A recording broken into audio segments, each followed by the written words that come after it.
What's going on, everybody? Welcome back to Goober Brothers Entertainment. My name is Cody, and today we got a good show today. It is Crossing Streams number 4, featuring Etep Wokuians, the place to be reviews. Pete, how are you doing, my man? I am excellent, my brother. Good morning. Thank you for having me on. It's a pleasure to be here as always, brother.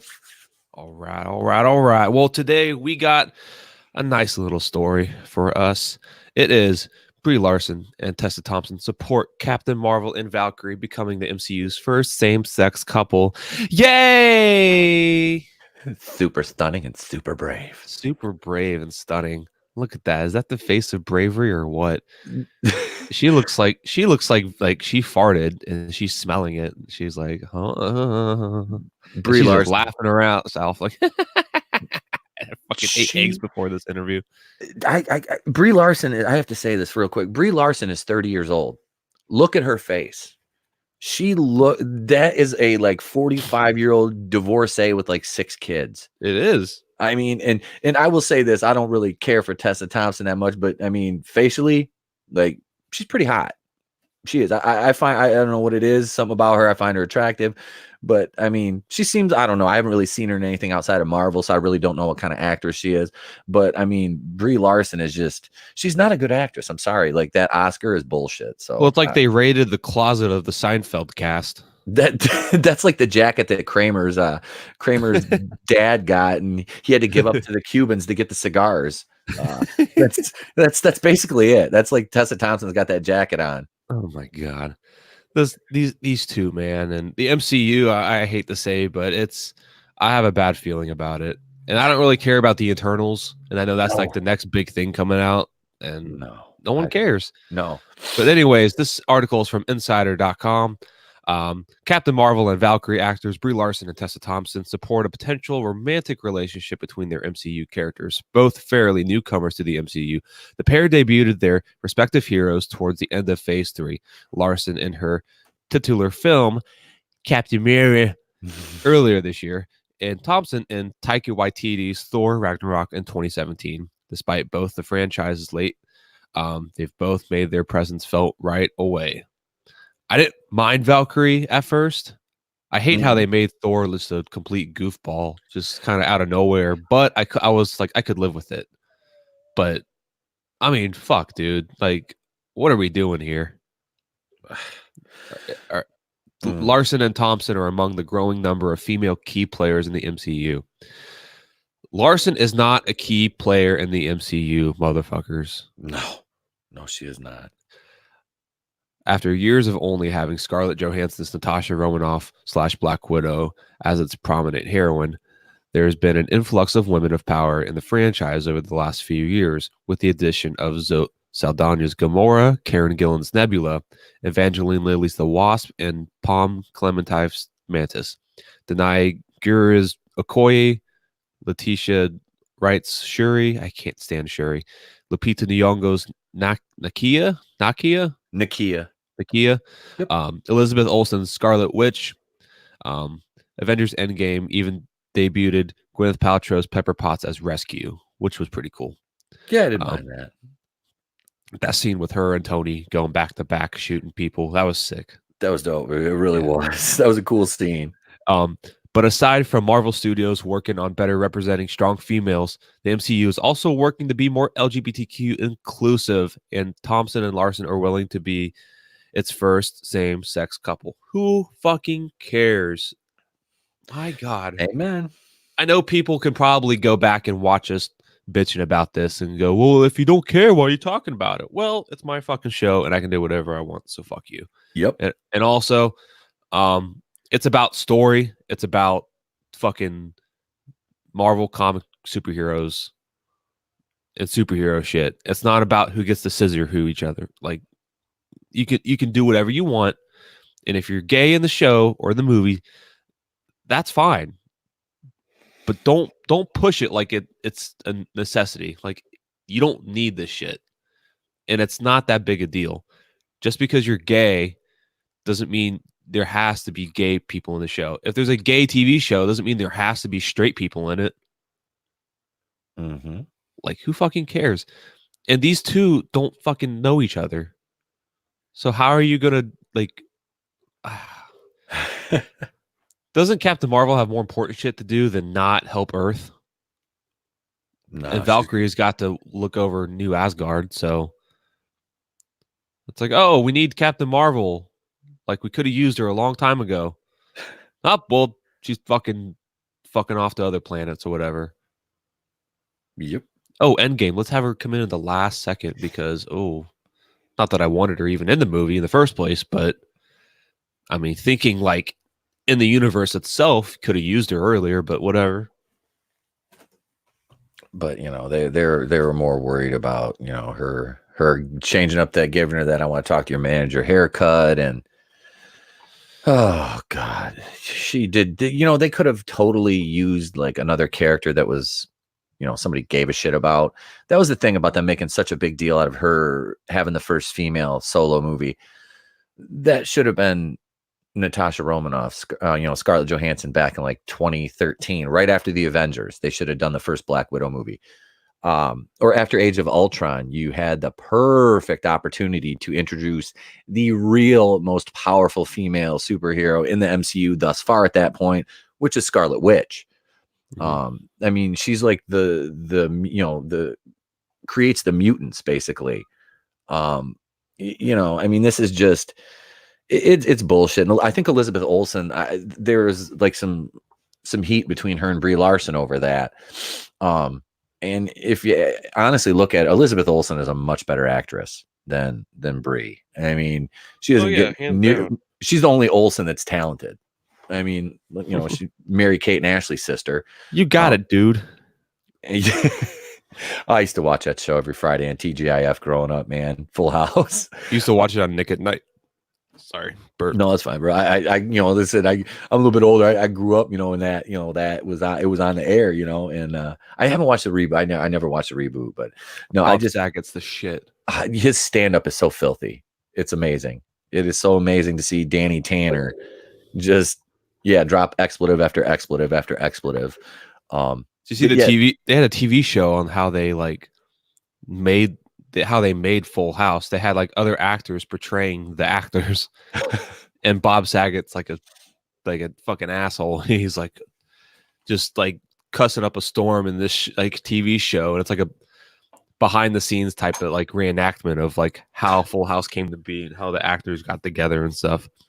That's Bob Saget. So you have some other dude playing John Stamos and some other guy playing what's his fucking name? The guy who plays Joey. Oh, Joey, Dave Coulier. Dave Coulier, yeah. And they have these like little girls that are portraying like the other little like the daughters in the show and stuff. It's so funny.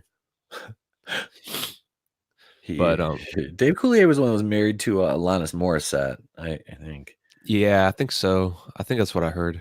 Yep, I hate her music. My God, I do too. She that song "You Ought to Know" was actually written about Dave Coulier after he broke up with her. Oh my God. Yeah, I'm sure these two really love to fucking listen to Alanis Morissette. Oh, Alanis Morissette and probably what's the other one? Melissa Etheridge. Oh God. Come to my window, I'll be home. God, I'm sure they have the biggest like female chub. Oh yeah, lady boner for them. My God, I had like in Ragnarok because I used to actually like the music in the movie Thor Ragnarok until I realized what kind of damage it did to the character of Thor. And like I said, I've told the story. That's how Alex and I became friends. Link7, who's been on my program a lot, because we disagreed on Ragnarok and I went with my points and he went with his. And after a while, it was a completely, just great discussion and debate. Never once did either of us like be an asshole to each other. It was just a discussion. And I'm man, I'm like, that was nice, dude. I'm like, we disagreed on something and yet we still never name called or, anything like that. And it was like, I actually understand what you're talking about now. After I saw Endgame, and then, like I said, Thor: Love and Thunder, they made that announcement. I was all excited. I'm like, "Oh, sweet, another Thor movie!" And once they released the title, I was like, "Nope." Yep, I was like, "Oh, Thor 4, cool." And then it's like Thor: Love and Thunder. I'm like, eh. And then it's like it's gonna center on Tessa Thompson finding her queen, and I'm like, eh. And then it was what was Jane Foster is the mighty Thor, or as I like to call her, she's Lady Thor. And then I was like, and then they're gonna push Thor out of his own movie, and I'm like, okay, I'm done here. I'm done. They're like, yeah, Thor's going to be the main part of it. And I was like, bullshit. Yeah, I laugh when Taika Waititi or Taco Tuesday or fucking Tiki Barber or whatever his name is said Hitler. that. He was like, yeah, he's in that. Was it Jojo Rabbit? He plays Hitler. He's fucking piece of shit. And then he's like, yeah, let's make a movie about Nazis and make him look cool. It's like, Yeah, make I him seem likable. It's like, no. I understand comedy, yeah, but don't get on a high horse on the internet. yep, Act like you're all righteous and shit, and then try to glorify Nazis. No. yeah. You He can make jokes about Nazis. That's fine. I don't care. There's a lot of bad jokes you can say. yep. And But being someone of Hebrew and Polish descent, I'm if that shit is done all right, you know what I mean? Like I have no issue with it. I understand comedy because I have a very dark fucking sense of humor. I've done stand up before, but it's just like it just seems stupid and like you said, it's kind of contradictory to his progressive standpoint, I guess you would say. well, yeah, especially if you're gonna fucking play Hitler in the damn movie too. Mhm. It's like that. It's one thing to direct it, but what the hell? Yep. Oh yeah. That's almost as pointless as Anne Frank's drum set. Or Helen Keller's fucking See and Say. God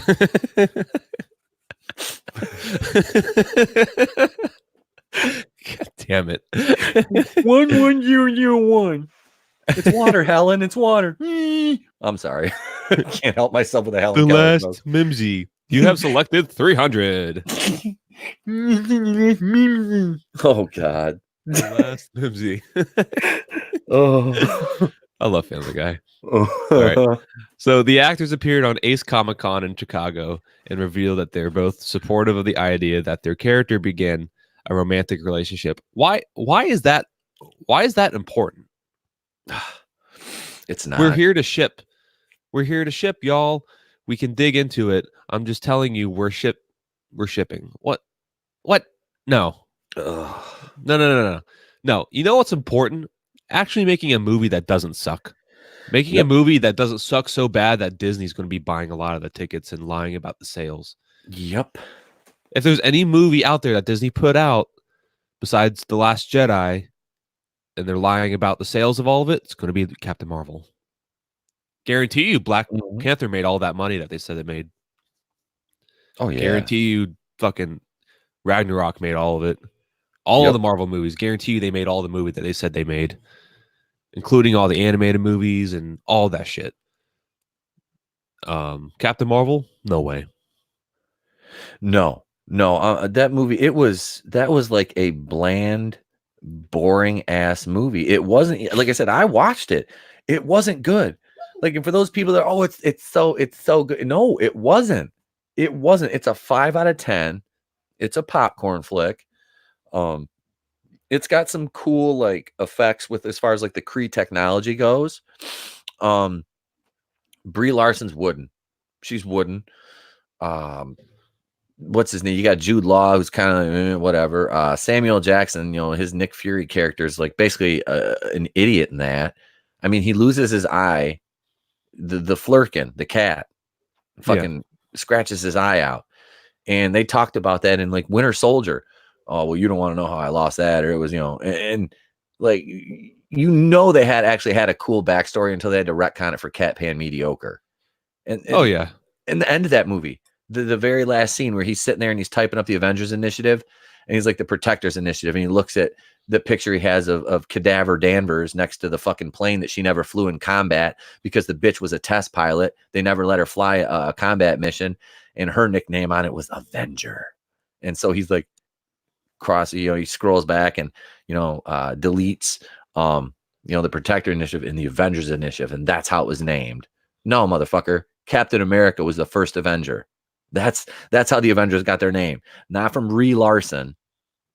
Not from Cadaver Danvers. No. No, you can't retcon shit like that. Here's the thing, Hollywood or whoever's making these movies, okay? These big companies that just think they can take it's culture. It's not just a silly little thing that somebody made and then it just kind of caught on a little bit. Mm-hmm. This stuff's been around for decades. It's culture. It's engraved into our American culture, and it is around the world too. Mm-hmm. So it's not even an American thing anymore. It's everybody's thing. Now, you can say all you want about, being diverse and everything, but if you look at the comics, it's diverse. If you Yeah. look at all these things that are in the comics, fucking putting in the movie. Don't take this random shit like, hey, I want these two characters to scissor. Well, why is it? Do they have to do that to save the world? No, we just want to do it. In the name of Well, diversity. well, then do it off screen on your own time. Yep. Oh no, I don't actually want to. I just want to make these characters uh uh uh screw. Well, but why? Oh, well, I'm glad you asked. It's important that this make believe story reflects our weird current modern day values. But why it doesn't take place in modern day?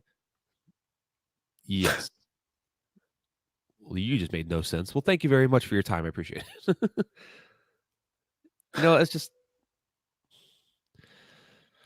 uh It's ridiculous, man. Like I said, it's all because of 2019. I mean, these I guess that's just the excuse that they're just going to be like, "Hey, it's 2019. Well, yep. it's going to be 2020 fucking soon. So, what's next?" Like, So in 2020, does that mean we get to reset some things and dial it back and not deal with dumb bullshit and fake made up genders? And like you said, we have to have comic book characters that like you said, it's like the X-Men. They're like, well, the name X-Men is just it's stale. Was that Alonzo chick that runs yeah, it's stale. Okay, it's yeah, stale and it's played out and it's a little outdated. same people that fucking think that tampons aren't for women; they're for men too. Oh, that thing right there. And it's funny. I love it because there's more women that are mad about that than there are guys. Like we're just like, oh, what? And women are like, this is bullshit. Like, what? I'm a female. I'm a real female. You're born a female, and because my thing is like, I was like, just because some dude has mental illness and they want to mutilate their genitals and wear a dress doesn't make you a woman. I'm sorry. You can't have a period. You cannot have children. Yeah, the hardworking, level-headed people don't fucking matter anymore. I guess. No, we don't. The people that I'm sure the crazy people buy the product too, but it's the fringe. That's their. It's like these. You can bitch about anything you want, and then you're going to get your way. That's essentially it. Brie Larson's going to bitch about scissoring. What's her Valkyrie? Mm-hmm. And then some other people are going to bitch about tampons having some fucking male qualities to them. I don't know. Does that make sense? Yeah. No. None of this doesn't make sense, but I understand what you're saying. Nothing makes sense anymore. I'm tired of it. I'm tired of this world. Oh my God. This is where you play the Tommy Wiseau clip. I'm sick of this world. You've all betrayed me. God damn it, Brie. Cheep, cheep, cheep, cheep, cheep, cheep, cheep. Cheep, cheep, cheep, chicken. You chicken, Brie. Cheep, cheep, cheep, cheep, cheep. Tommy Wiseau does not know what a chicken sounds like, apparently, either. I want to hear his fox noise and see what he thinks the fox sounds like. What does the fox say? I wonder if he's just going to do that like the song. I don't know.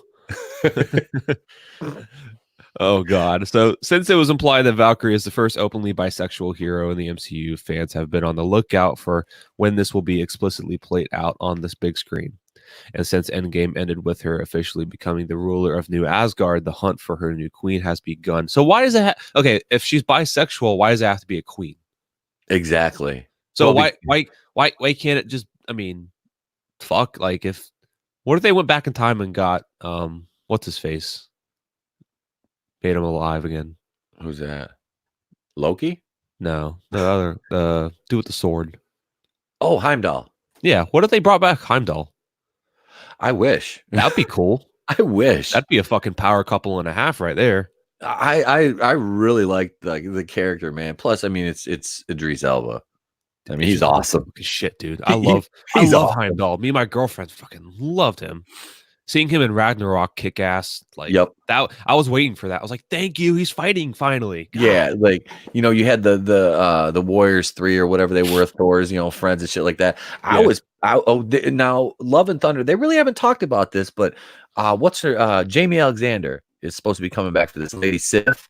Why? And Okay, so they take all these characters and they're just like removing them from the big movies, like the important lead up to Endgame movies. Mhm. And they're just like, all right, big conclusion's over. Let's get back to mediocrity. All right, so Jamie Alexander, you were in a couple movies, right? Well, now you're back in. Hey, Natalie Portman, you took some time off and you didn't want part of these anymore, right? Well, no, but I saw the success of Endgame. All right, you're back in. Welcome back. Natalie Portman. Ugh. She's like, like I liked her as Padme, man. I had no issue with her as Padme, but No one did. her playing Thor, Lady Thor. I mean, the bitch is 105 pounds. I Not mean, even Thor. It's come on, Jane. man. What's her name? Jane Jane Goodall. Foster. Jane Goodall. That was the gorilla lady. That was the Gorillas in the Mist. Okay. Yep. The one that Sigourney Weaver played in Gorillas in the Mist. Oh yeah, I forgot about that movie. That's a really good movie. Was it like mid to late 80s, I think. It's Jane Foster. Yeah, the run in the comics went from, it was like a 3-year run, I think 2014 to like maybe 2017. They did Lasted 3 years. I believe it was a 3-year run. Yeah, it was Jason Was it Aaron. 3 issues once a year? I don't believe it was like very popular of a run either. And that's why I said you've got like 50 years of Thor mythos to pull from as far as comic books goes. And I mean, you've got much more than that if you look back at like history, because Thor, the god of thunder, that's a real was he a Norse god or whatever? Yeah. I mean, so it's a real character from history. So for them to give her the name the Mighty Thor, I was just like, well, that'd be like somebody saying, I'm Pete Nayuko. Well, no, the fuck you're not. If you're not my dad or my son, you are not Pete Nayuko. It's not a title, it's a name. No, Thor's a title. Well, I'm going to be shipping Goober Brothers Entertainment to be CNN. So how about that? I'll take it, man. Yeah. It's funny. It's just like this whole shit is funny. It's like you can't, like, why don't you make her like, she could be like an Asgardian, Jane Foster, or have some kind, something. Make her a Valkyrie. Make her a fucking Valkyrie. I mean, why does she have to be? Oh, wait, that's right. Because you can't make new characters that stand on their own. You have to use the male characters for these bitches to step on, because nobody wants to see these characters replaced with who they're replacing them with. Okay. The only just drop her in a vat of acid or something, give her powers. I don't know. Yeah. The only thing I don't have an issue with is Anthony Mackie, Falcon, becoming Captain America. I like Falcon. I like Anthony Mackie. I wish Chris Evans, wasn't leaving, because the Captain America character is bad as fuck. But I mean, he really is. Chris Evans outside of the role, that's another story. He's insane. But I really liked him as a character. But I understand it's, you've been doing this for a long time and you want to, kind of do something else. I'm not sure Knives Out was the right way to go, but oh my God, with Rian Johnson, but that movie's going to blow hard. I'll watch it when it comes out on like, not pay-per-view, but like on demand or whatever, and I'll watch that. I'm not paying a rent unless I get like because I get like free rentals at the video store. So if I get a free rental once it's out, I'll use it on that just so I can laugh at it. But I'm masochistic with my viewing. Like I said, I watch Batwoman, so I suffer for my subscribers, man, so they don't have to watch that shit. I don't know how you do that, man. I don't either. I don't, especially sober this week. It was like how oh my God. I had to watch. Can you imagine them making a Valkyrie like TV show? Oh, that's like the She-Hulk show they're gonna make. I'm so like, oh God, I forgot about that. God damn it. Yep. And they've the actresses they have rumored were so far Rosario. Well, and this is all fan shit. It's not like Marvel coming out and saying we're considering these actresses. One of my, I did a video on it. It was Stephanie Beatrice from Brooklyn Nine-Nine. I think what's her character's name? Is it Rosa? She's like kind of like the mean chick on there. That the little weird guy has a crush on. I don't know if you watch Brooklyn Nine. I haven't watched it in years, but I watched like the first couple seasons, I think. And I was like, man, whatever, it's funny, but I'm done. Her and Rosario Dawson, this artist on Instagram, has been like mocking up these actresses as She-Hulk. And Stephanie Beatriz is, I mean, she's funny on that show. She's a very attractive woman. Seems to be a good actress. Haven't really seen her in anything else, but like I said, she plays her role well on Brooklyn Nine-Nine, but she's skinny as fuck. And they're like, oh, it doesn't matter. We're just going to CGI her. And I got called a sexist for this. I'm like, why can't you find an actress that has an athletic build, but is still a talented actress? And, you can still CGI, the color on her, obviously, but, Jennifer Walters is like jacked all the time. I mean, in the comics, I think she's like 6'7". Obviously you're not going to find, an actress that's 6'7", outside of like fetish porn or the WNBA. But I mean, really though, you could find yourself somebody who's athletic. Like they're like, oh, Mark Ruffalo's CGI'd. I'm like, well, Mark Ruffalo isn't fucking, the Hulk all the time either. Bruce Banner's not the Hulk all the time. Jennifer Walters is She-Hulk all the time. She's not like full blown berserker Hulk all the time. I'm sure there's some sort of bodybuilder like some bodybuilding competition lady that can also act, that can also fit the role, like a Lou Ferrigno type of thing. Yeah, exactly. I mean, if you want to use CGI, fine, but my God, like it's just. I would prefer a little realism. I mean, like you said, I mean, like we were talking about last night. That's the reason why they hired Hayden Christensen as Anakin Skywalker, because he was athletic. Yeah, that's one of the main reasons. Yep, he could actually do the stunts. He could actually do the lightsaber work. That's the difference between him and Daisy Ridley. Daisy Ridley takes forever to swing a lightsaber. Hayden Christensen has no problem flicking it, and he doesn't like have it's easy for him. So that's just. I don't know. It's so like I said, a lot of the shit coming up is just cringy, man. Like I said, that She-Hulk show. Oh, you're a sexist. You just fucking, you don't think Mark Ruffalo says. Like, first of all, I don't even like Mark Ruffalo as the Hulk. I was like, he's a goddamn soy Hulk. I'm like, this dude is like hipster Hulk. I never really liked him as Hulk. I wish Edward Norton was still playing a goddamn Hulk.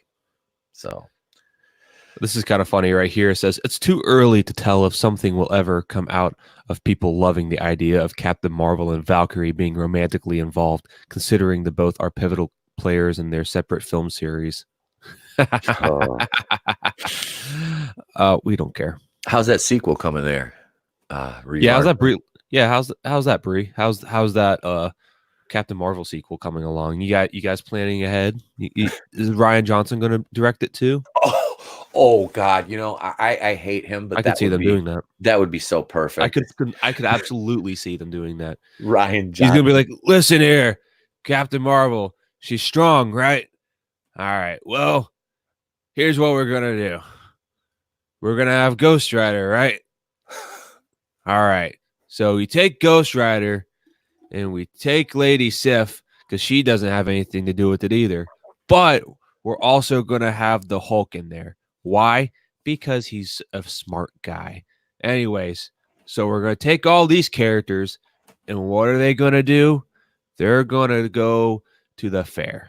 What? They're going to go, and She-Hulk, she's going to do the little hammer mallet thing, make the bell ring, whatever it's called.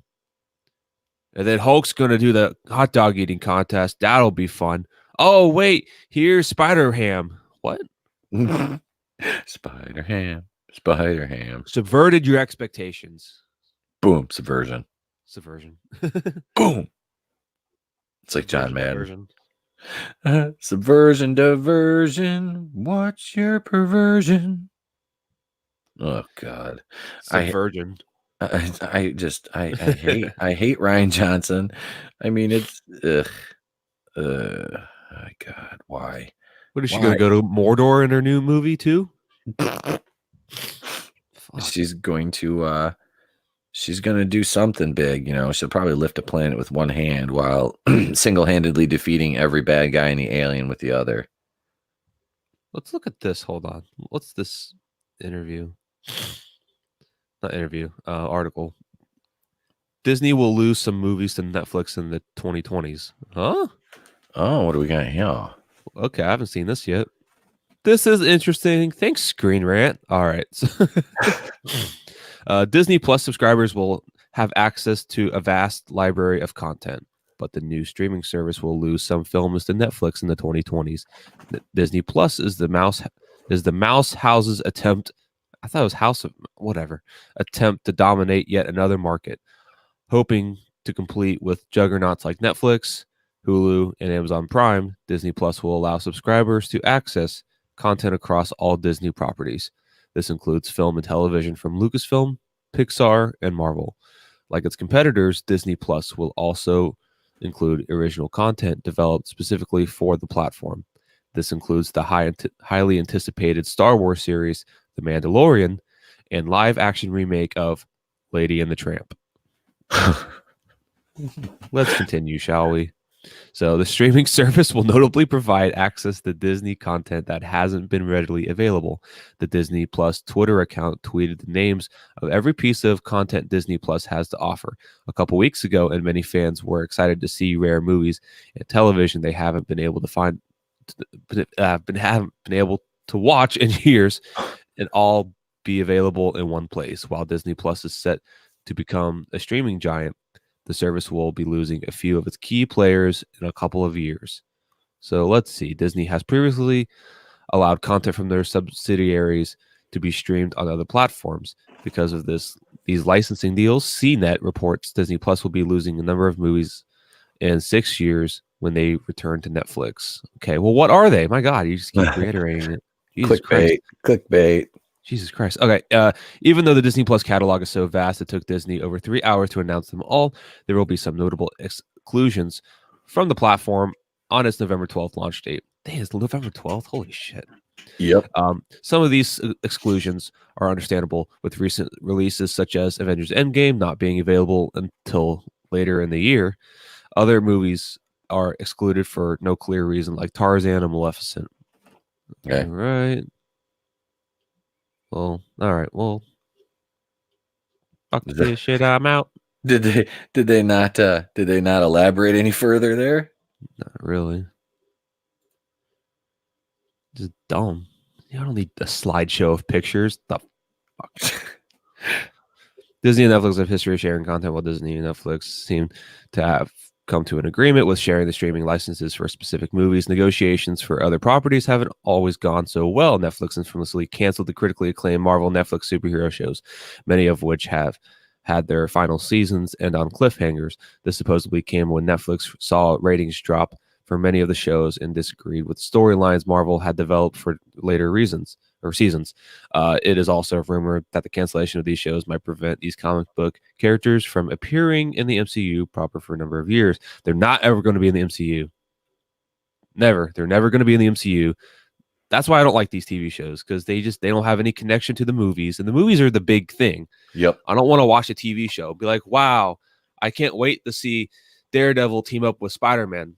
Well, he's not. Fuck. Well, at least we have one character. Yep. Great. Okay. Oh, that's just dumb. I think they're going to bring Daredevil into the MCU. They were talking about using the same actor from the show too. I never watched this show. I didn't. That was not one of the ones I watched. I haven't seen any of those Netflix superhero shows. Yeah, I watched Agents of S.H.I.E.L.D. I watched maybe a handful of those episodes, but same here. Never got into it. I liked it. I just don't have time.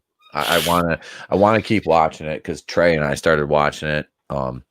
And I don't have time. I have so many other shows I'm watching. I'm like behind on. I haven't done my episode 2 Walking Dead review, and episode 4 comes out on Sunday because I've been too busy working on Batwoman. So it's like I want to review something I actually enjoy.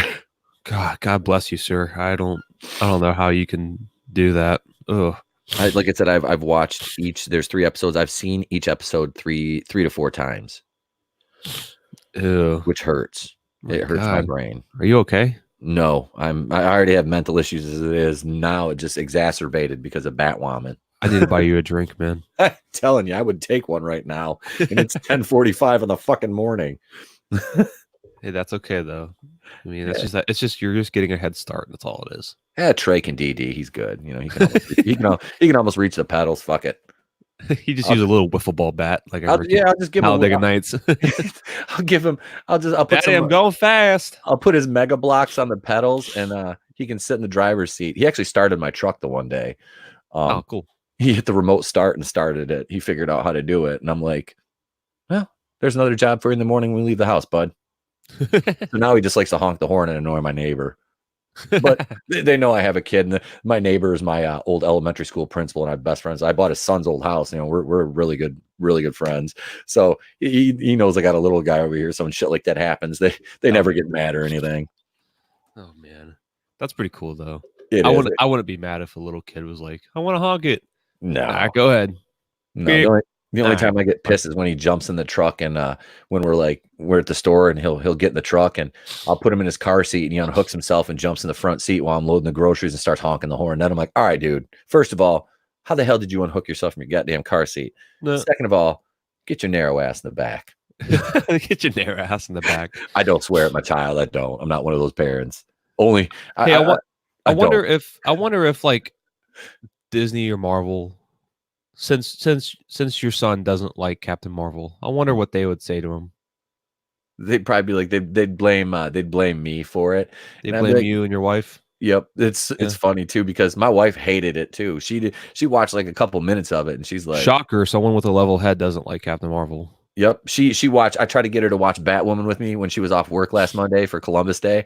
I'm like, I She's got probably to. like, the fuck. She did. She watched like the first couple minutes, like 5-10 minutes. She's like, I'm gonna go in the other room. I can't watch this shit. I'm It's out. fucking stupid. That's basically what she did. Hey, look, Appalachian Americans in the chat. Hey, The Appalachian American owner of sup, champ? bomb ass trebuchet. Bomb ass Chevy. I haven't seen it yet. Yeah. Hey, Appalachian American send Cody a picture of he's not in the let me just add you in the other group chat where you can see it. Hang on. How many other group chats are there? God damn. I started a group chat for our watch party last weekend.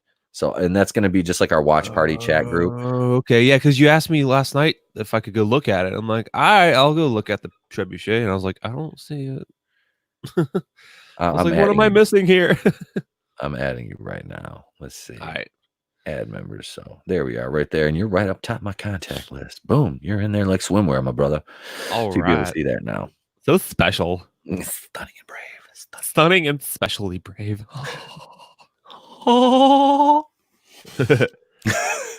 Yo, holy shit! That's actually your trebuchet. Isn't that thing dope? What the fuck? That thing is dope. Where's your facial hair, bro? Yeah, that was I didn't even ask him that question, but I'm like, because I've seen that was like your cousin or something. I've seen pictures of the Appalachian American before that with with clean shave. I was like, huh? That's freaking cool, dude. You better launch some Star Wars figures out of that thing. Oh, I got. If you don't, I'll be disappointed because I need to see Rey fly. Or Leia. You can get like the old Leia figure, and then you can just launch it. Rose Tico, launch a potato sack. What you need to do, Appalachian American, you need to get a bunch of Rose Tico figures and just glue them all together with like super glue. Just make a huge ball and just see how far you can launch it. That would be cool. You can throw some holdos in there if you want. I don't know. Vice Admiral Gender Studies. Yeah, Vice Admiral Gender Studies. What a classic character. They put a fucking literal purple-haired third wave intersectional feminist into Star Wars. Like, I don't even understand why. Fucking kamikaze pilot.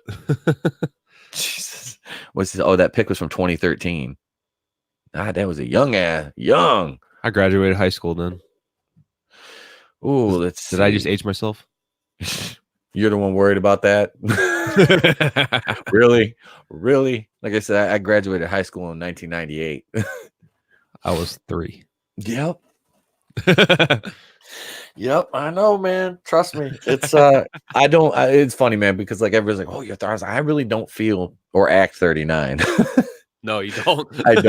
I don't. I'm literally a fucking like 17-year-old trapped in a fucking 39-year-old body. It's okay. I'm never growing up. I want to just go No. to fly to Neverland like Leia. Never age. All Cody right. Poppins. I'm gonna fucking put your head on that picture now. You know that, right? God damn it. You just opened yourself up for a meme. Uh, Wait, Appalachian American, make that meme.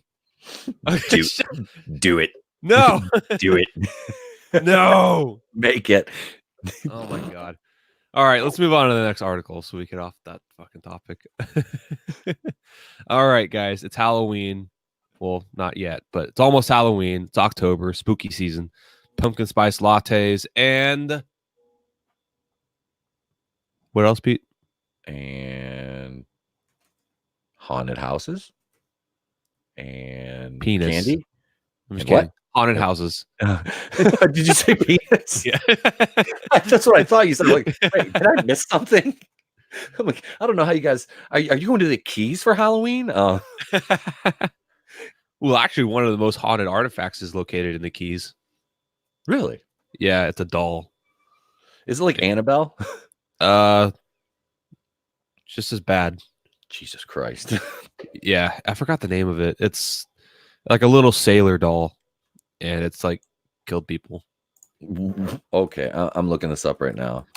You look it up. Yeah, it's It was the first thing came up. I said haunted doll in, and it said Key West was the first one that came up. Yep. Haunted doll in a sailor suit. Yep. Right here. Yep. Oh, that thing is Robert. Robert the doll. Robert the doll. Yep. Is an allegedly haunted doll exhibit in East Martello Museum. Yep. Robert was once owned by Key West, Florida painter and author Robert Eugene Otto. That is a creepy looking doll. Yep. Oh yeah, that thing's crazy, man. Oh. People have like gone to visit that thing, and they've like either gotten sick or they've like died from some reason from it. It's in an all glass room and shit. Yeah, that's why you don't. That's why you don't talk shit about stuff like that, especially if you're like near it. Mm-mm. Like if listen, everyone that's listening, or if you ever do listen, future listeners, if you ever go to any of these museums, do not talk shit about it. Yep. You don't have to, you don't have to, be nice to it. Just don't say anything. Just look at it. Go there. Look at it and then move along. You don't have to do anything. Go there, check it out, and then be out. You know what I mean? You don't have to be its friend. You don't have to talk to it. You don't have to say, "Oh, this is really cool." No, just look at it and move along. Yep. I went on a ghost tour this weekend, and then the lady's like, anybody want to go see a ghost?" I go, oh, "What?" I'm like, no. I mean, I don't expect to. I don't want to talk to anything. No. Is this interactive? Are they CGI? Is it practical effects? No, it's a real ghost. Yeah, fuck that. I'm out. Yeah, she's like, hey, you want to go see a ghost? And everyone but me and my girlfriend raised their hands, and we're like, "You kids want to see a dead body?" She goes, "Well, I've seen plenty of them." Yeah.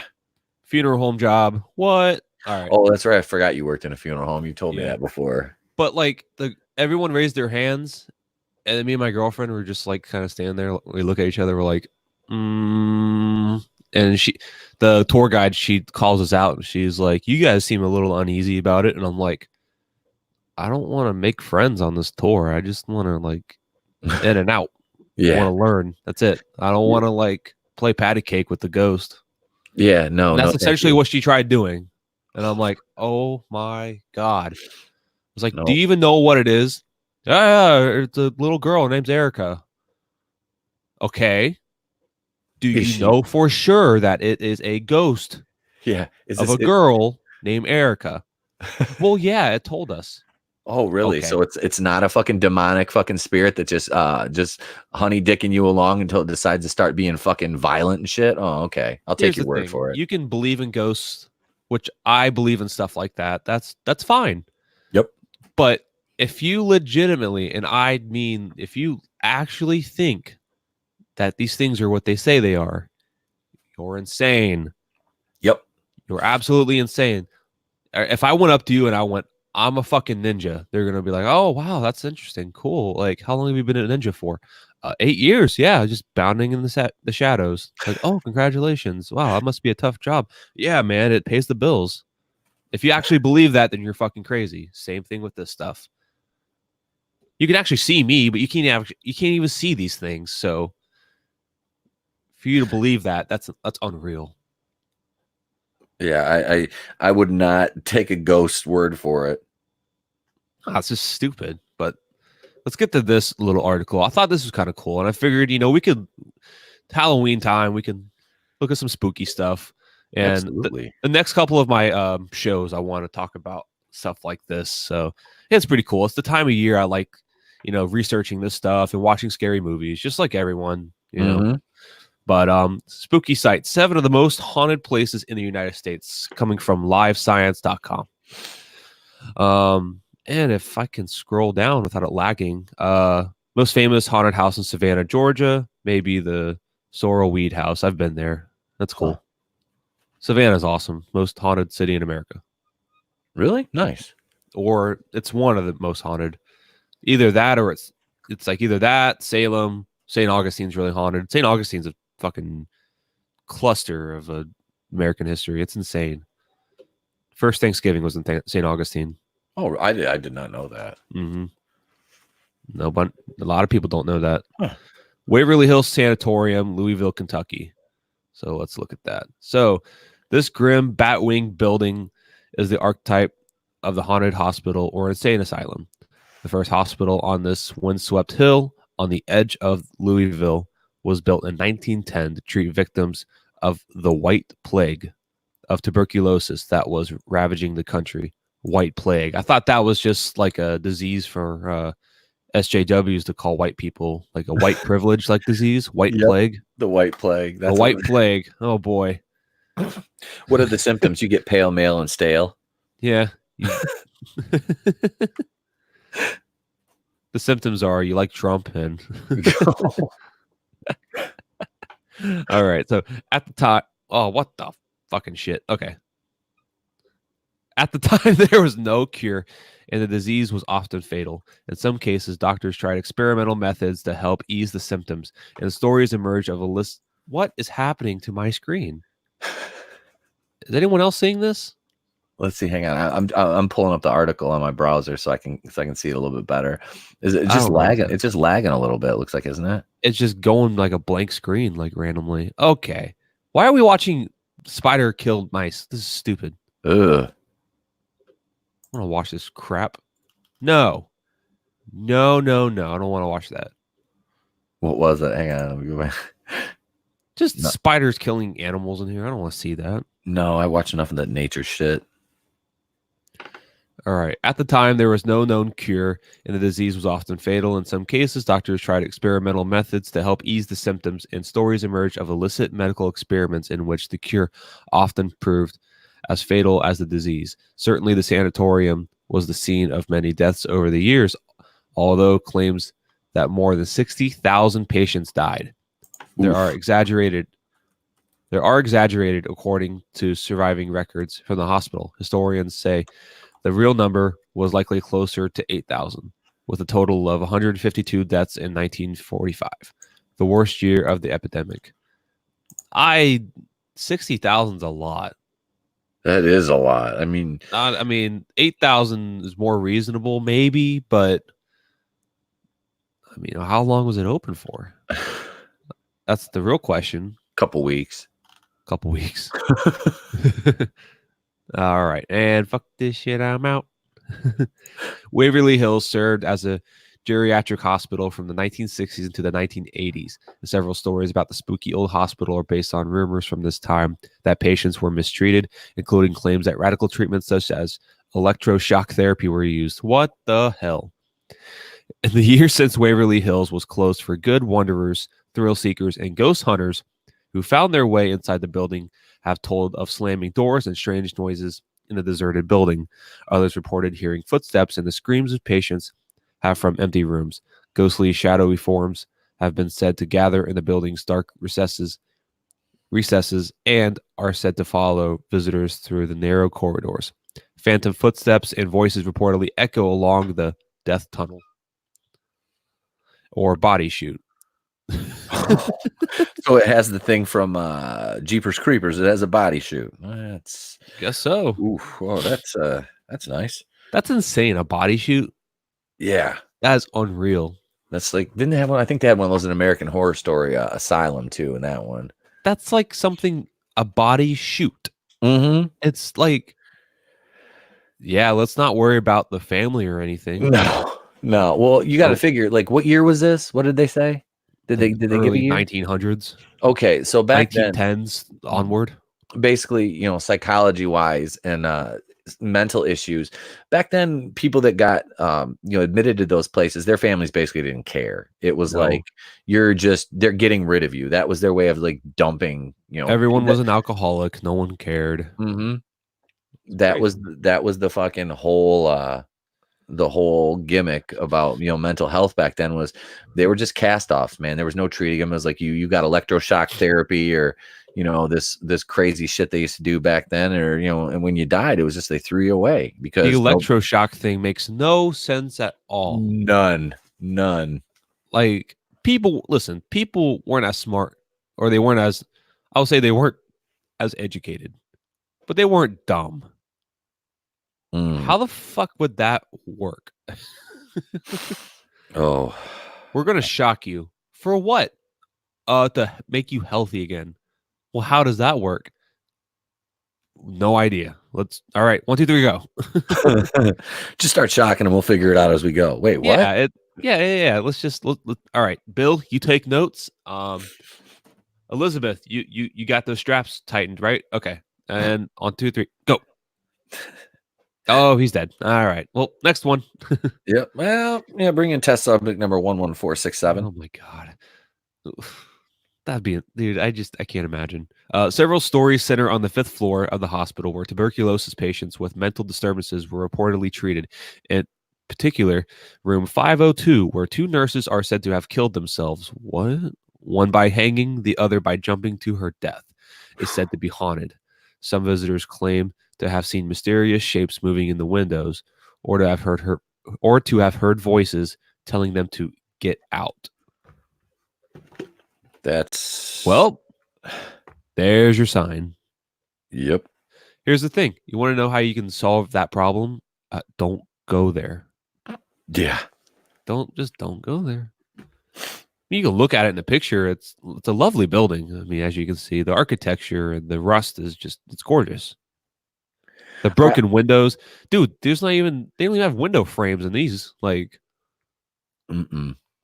there's your sign. I'd love to check 2, one. 3, I would. 4. I'd So walk up through here, there. I guess.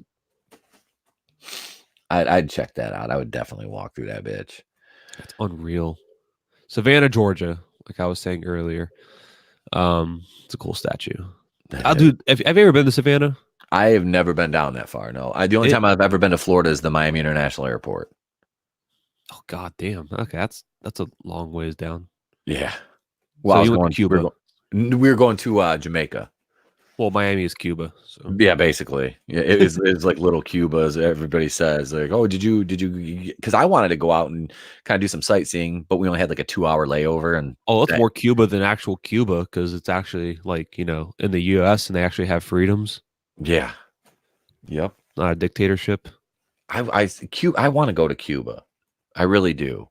I could care less. I mean, the most I would want to do is like act like a pirate on a pirate ship in the islands, and that's it. My whole thing with that is I'm so into like the mafia. Like I took history classes in college specifically on the mafia, and the mob used to go there and fucking launder money, gamble. It was just like I'm like I'd just like to check that out. I would like to check it out, but not under that regime. Oh well, that's the whole mob and everything that was common up the east coast of Florida. What's the popular mobster? Oh, you're talking about John Gotti? No, the most popular one, Al Capone. Yeah, he had a house here in my town. Really? Yep, he had houses all throughout the East Coast, and one of his houses were here in town. Damn. I watched what was it? Well, I read a book about it. Was called The Outfit. It was about the Chicago mob. lot about Al Capone, man. He well, shit, he died in prison of syphilis. I mean, Oh, it's unreal. yeah. Like you figured he would have got shot out of it. I mean, of all things, mobster related, he had syphilis and died. It was Hillary Clinton. She did it anyway. it was it was Hillary. Retroactively, it was Hillary Clinton's fault. Yeah, of course.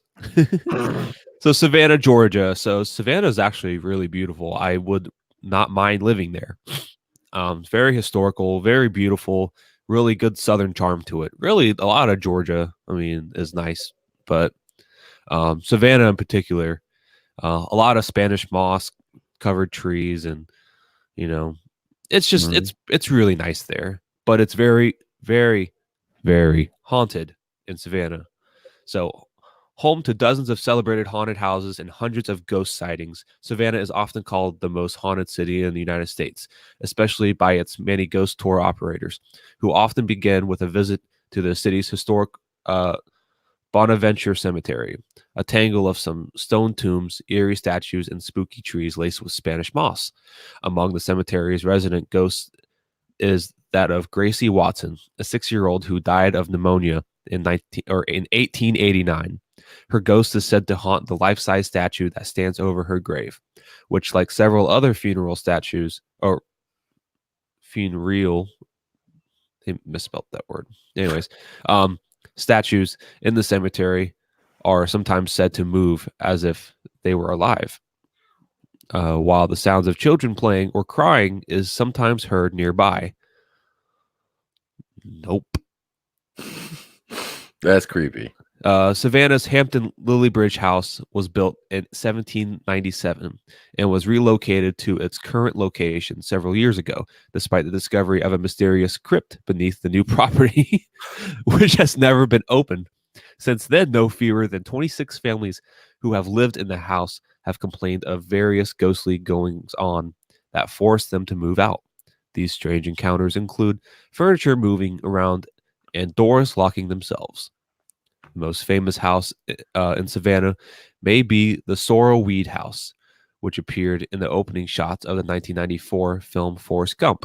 Directed by Robert Zemeckis, the Sorrel Weed House is said to be haunted by at least two vengeful ghosts, the wife and the rival lover of shipping merchant Francis Sorrel, who built the house in the 1840s.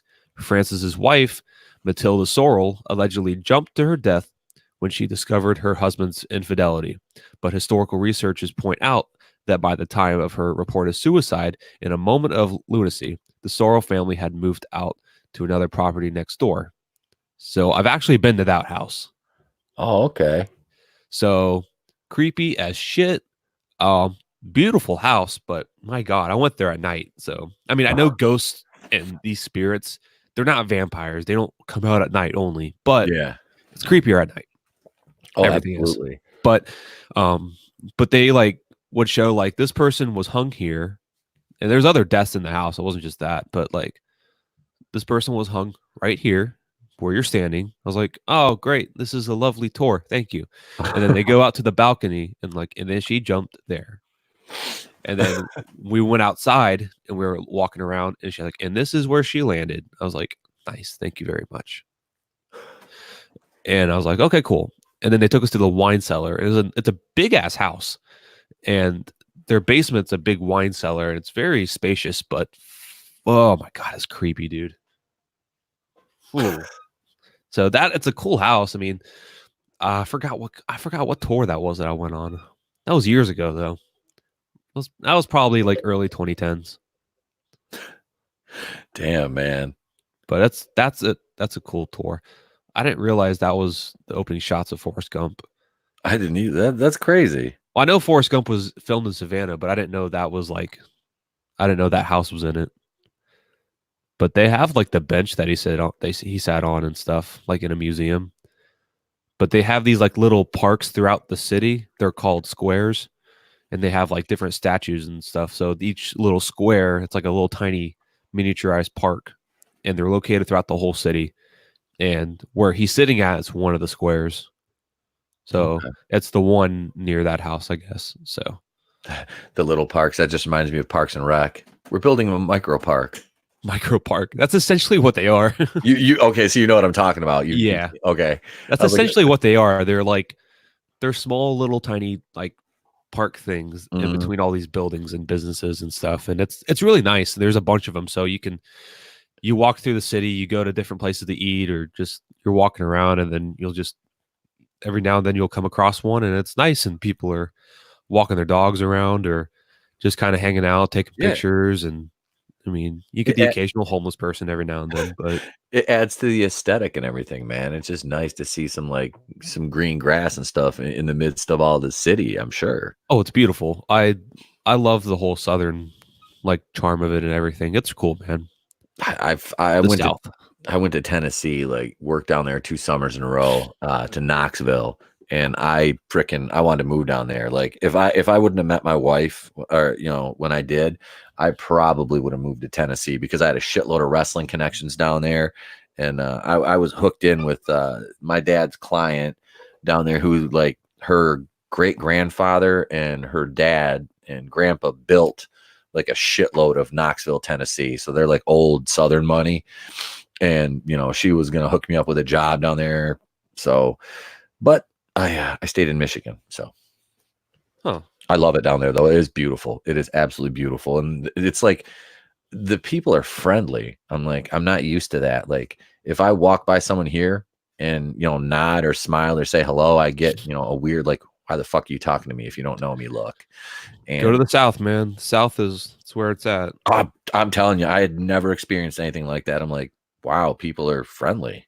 Yeah. Oh yeah, yeah. St. Augustine, there was a lot of cool people when I went this weekend. And I was really surprised because Florida is geographically it's the South, but it's too diverse for it to be like super Southern because there's a mix of every fucking person in this state. Georgia, South Carolina, North Carolina, those states like that, and I guess Tennessee too, but they're very, Southern hospitality, Yeah. all that. But yeah, man, Savannah, if you're able to make it down there, go take the wife, bring the kids. It's cool. My parents have been down there, and they absolutely love it. That was like the first, my mom went ocean kayaking Oh, down cool. there in Georgia for the first time. So yeah, she loved it, man. Like I said, they had a blast. So they stay at this place down there called what is it, Dunham Farms. Um, it's like an old it's a barn they have converted into like little apartments, you can rent out, Yeah. and for like weekends or whatever week. And yeah, so my mom and dad, would go down there, and yeah, man, they just said they absolutely loved it. That's like they Georgia and Alabama, and they go down to Florida, northern Florida. But actually, they went down to the Keys the one year. I was shocked that they did, but my aunt and uncle live in southern Florida, so I can't remember where it is now because they were in Naples for years and then they moved. But because my aunt's an RN, so but yeah, so they absolutely love it down there, and that's what my dad said. He's like, because they went to the what is the oh god, it's a decommissioned warship there in Georgia. I can't remember what the hell one it was called, but they went and did the tour of that and got their pictures taken there. So yeah, it looked really cool. I'm like, damn, I wanna check this out now. Go down there, man. It's awesome. It's a good family place, but also it's just a good place if you just wanted to go. Say you just wanted to go with your wife, not even bring your kid. It's a Mhm. lot of good places to eat. There's some good romantic like areas if you wanted to go. There's good tours. It's not even just ghost tours, but good like horse carriage tours, and they have those they have those really cool bikes that you have like a dozen people they sit on, and it's a bar, and it's basically just a rolling bar, and everybody pedals. Ah, yeah, yeah, yeah, yeah, yeah. They Like started one doing guy those. steering, but everybody just drinks on it, and there's a bartender They like in the started doing middle. that in Detroit. Oh, dude, they're fucking cool. I know. They got those in there, like Always wanted to do one of those. they're so sweet. But yeah, man, go down to Savannah, man. You'll have a good time. But the Whaley House, San Diego, California. I think I remember reading about this. Whaley House in San Diego is the most haunted house in America, according to Life magazine. Well, take that with a grain of salt. The home was built in 1857 on the site of a former graveyard in Gallows. Whoa. Over the years, it has served as a family home, a grain store, the San Diego County Courthouse, the city's first commercial theater, a ballroom, a billiard hall, and a school. What the fuck? God, do they not have any other buildings in that town? Jesus. God. It subsequently opened as a museum in 1960. Well, it's about time they retired that building to just come on in and look at stuff. Yeah. The oldest resident ghost at Whaley House is said to be the convicted robber Yankee Jim Robinson. Oh my God, it sounds like a freaking NASCAR driver. Yep. Now in the number 42 skull car, Yankee Jim Robinson. Woohoo! Followed by 88 Mountain Dew, JJ Hightail. Yeehaw! And bringing up the rear is number 36, Bob R. Cousin Fucker. Oh God. Oh, that's good. We need to just make a bunch of names like that. We'll have nicknames for our next stream. Then we can do that. We can do that. Oh my God. So Yankee Jim Robinson, who was hanged in 1852 from a gallows that stood on the property before the house was built. According to the newspaper report, as the wagon holding him beneath the gallows moved away, Yankee Jim dragged his feet on the wagon for as long as possible before swinging like a pendulum and slowly strangling to death. Although Thomas Whaley, a settler and merchant, witnessed Yankee Jim's gruesome execution, that didn't prevent him from purchasing the property a few years later and building a house there. But within a few weeks of moving in, the Whaley family reported hearing heavy footsteps as if made by the boots of a large man. The reports of footsteps and other sounds have persisted for more than 100 years. The youngest daughter of the family, who lived in the house until 1953, was reportedly convicted that it was haunted by the ghost of Yankee Jim, and visitors to the museum in the 1960s also reported hearing a phantom walking noise. Huh. Other visitors say they've seen the ghost of the Whaley family themselves and the ghost of a woman in a long skirt in the former county courtroom. One parapsychologist reported that he saw a phantom dog running inside the house, similar to a fox terrier, a type of dog owned by the Whaley family. All right, well, just fucking Cosby family living in this damn house. Full house, I guess. Whatever happened to I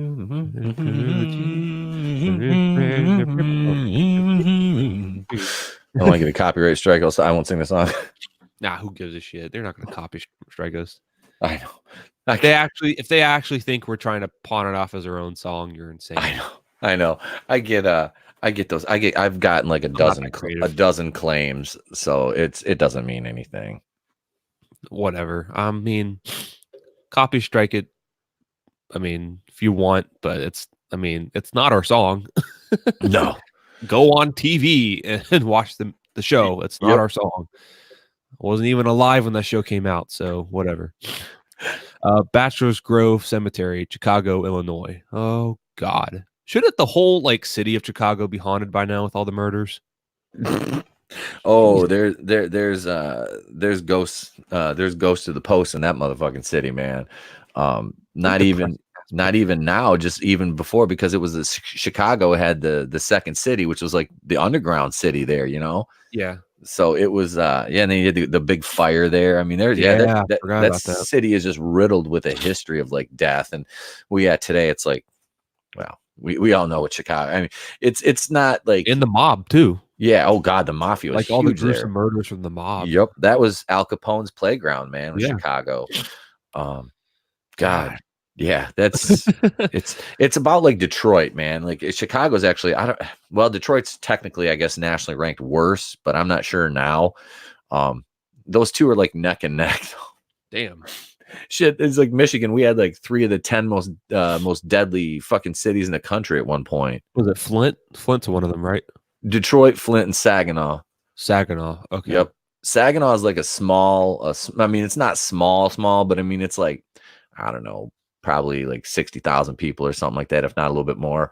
Um, I call that a small city, and like I live in a town with like 8,000, 9,000 people, but it's just like, and there's a couple areas over there. I mean, it's ghetto. There's I'm not even gonna pull any punches, Oh man. There's boy. areas over there just fucking hood. And I used to wrestle at a community center over there, and it's called Buena Vista Township. And shout out to my Buena Vista peeps who are listening to this. I got a lot of friends there, but Jesus Christ, dude, like I just got my first brand new Chrysler 300 in 2013, and we start working at this venue down there in Buena Vista. Before, we were working at this bingo hall, which was kind of in a rough area, but I knew everybody around there. But yeah, man, this place was like, the building was beautiful, but the area around it, it was like Beirut. I mean, you don't stop at red lights. I never went to the gas stations there. It was always like I'd go about 20 minutes north, the north end of Saginaw, to fucking go to the gas station on my way home or something. I'm like, well, I guess I got full coverage, so fuck it if anything happens to my car while I'm out here, But I was like, I just don't want to get stuck walking anywhere here. Oh But God. yeah, it was That hood. that sounds a little like Florida to me. some some places, but um all right. So Bachelor's Grove Cemetery, Chicago, Illinois. This picture is depressing as hell. Yeah. Uh, this small cemetery in a forest on the outskirts of Chicago has earned a reputation as the most haunted graveyard in the United States, thanks to more than 100 documented sightings of ghosts, strange lights, and other suggestively supernatural episodes.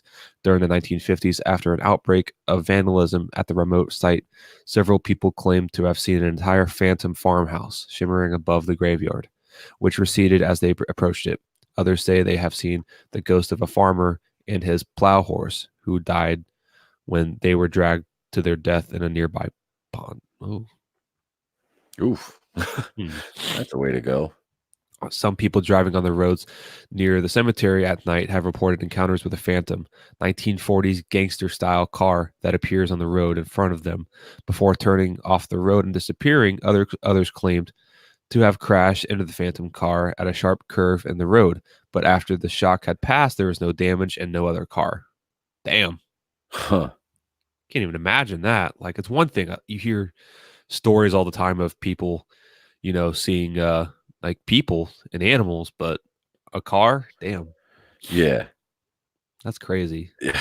A whole And fucking car. in 1991, the Chicago Sun-Times newspaper ran a celebrated photograph taken by a visitor to the graveyard showing what appeared to be a semi-transparent form of a woman in an old-fashioned dress sitting on a gravestone. The photographer, part of a paranormal research team, claimed that the woman was not visible when the photograph was taken. The figure in the photograph has become known as the Madonna of Bachelor's Grove and may be linked to the legend of the White Lady, the ghost of a woman buried next to her young child, and who was said to walk through the graveyard on nights of the full moon with the infant wrapped in her arms. Okay, so that's damn. So there you go. There's a spirit. Damn, that's interesting. That's kind of freaky. That's crazy too. Like, you can take random pictures like that of just nothing. Mm-hmm. Jeez. That's pretty detailed though. It is like that's crazy. That's I said, people that don't believe in ghosts. It's like, there's a lot of shit that you can't explain. So Oh, hands down, People think the things that you should be able to predict with science or estimate or conclude, you can't. Like the ozone layer thing, that like the hole in the ozone layer closed up recently, just randomly apparently, or something like that. huh. Like not all the way, but Yeah. it like closed up a lot and no one knows why, but it just did. So it's like, in weather, like you can calculate the weather and see where it's going, but ultimately you have no control. So it's like, I don't know. I don't know how people can actually explain any of this. I mean, I have my theories, but I don't know for sure. I don't think we won't know until like we die. Yeah. And then we'll figure out what happens. But until then, I'll stick to my beliefs. But Yeah. that's insane, bro. I've Mhm. never taken a picture like that clear before. I've taken some weird ones, but Yeah. not like that. One in particular, I'll show you later. I'll send you the picture. Okay. I went on a ghost tour in Charleston, South Carolina, Mhm. with my cousin and her family, and brought my girlfriend. And some story of some lady looking for her child, and just the story is really weird. But anyways, um, New Orleans, Louisiana. So my cousin, it's crazy. So Charleston, a very haunted old city, is where my cousin lived. Now moved to New Orleans, another haunted fucking city. So Yeah, guess I'm going to New Orleans next year. my youngest sister lived in New Orleans for like, well, that's where she got her master's. She went to Tulane, and Oh, cool. yeah, that's what her and her. She met her husband there, and that's what Cool. she said. It was because his family lives there. They moved there from Columbia, and yeah, they're they said that place is like there's so many haunted. They used to do all that shit like around Halloween, stuff like that, and yeah, that's like I never got a chance to go there, and I was so bummed out about it. Um, but yeah, that's I really like want to check. And there's like some places like this, and shit, my parents' house is fucking haunted. I mean, and Oh, really? I'm not even joking. I lived there for 30 some years, and it's there's been what, like three people have died in that, three or four people have died in the house. Oof. Um, there's been a couple, like what, one suicide, and there's two people buried in the yard. They're cremated. They're not. We didn't just bury people there. They're cremated. They weren't. That was from before. We lived there. But Okay. yeah, it's I've experienced things in the house that there's no fucking way that it was it was anything other than something supernatural, man. I've heard footsteps when and this is years ago. Me and a couple of my friends came home. We were sober, and we were like 14 or 15. We came home after like a school dance or something like that, and like one of my friend's older brothers dropped us off, and it was like late, it was like midnight, 1 o'clock, and my mom, dad, and sisters are. I don't think my dad was home. He was working. He was gone. My mom, my sisters are there, and we look in the living room, and we had no pets, and the fucking my dad's recliner was like a rocker, and it was rocking, What? not fast, but just like kind of like dee dee, like almost Yeah. like one of those I don't know what those little Like a things. rock after you get out of the rocking chair. It's kind of Yep, just like yeah. somebody had just gotten out of it, but it kept going for like like 15 seconds. We're like, what the fuck? So I was like, I'm looking in the windows because I'm like, because you walk in like the little like entryway, and there's like the main door, and I'm kind of like looking in and walk back outside and looked in the window, and the chair was still rocking, but I don't see anybody. There's like one lamp on in the living room, and so I said, fuck it, I got to ring the doorbell. So I ring the doorbell. My mom comes downstairs, and my sister, I was like, hey, I'm like, what took you so long? She's like, why don't you use you guys? Like, I forgot my key. I was like, who's in the rocking chair or in the recliner? She goes, what? I'm like, who's in the fucking recliner? I was like, the recliner was just moving. No, it wasn't. Yes, the fuck it was, mom. It was moving. And my buddy saw it too. There was three of us, and they The hell? both, they both saw it. And she's like, okay, if you guys have been drinking, it's fine. I don't care. But she's like, I'm just glad you got home safe. We're like, no, we honestly did not drink tonight. And it was it was just creepy. And like I said, my bedroom there, once I moved into a bigger room, one of the downstairs rooms, after my grandmother died, it was her room. She died in the room, and I've heard footsteps. I heard her walking around.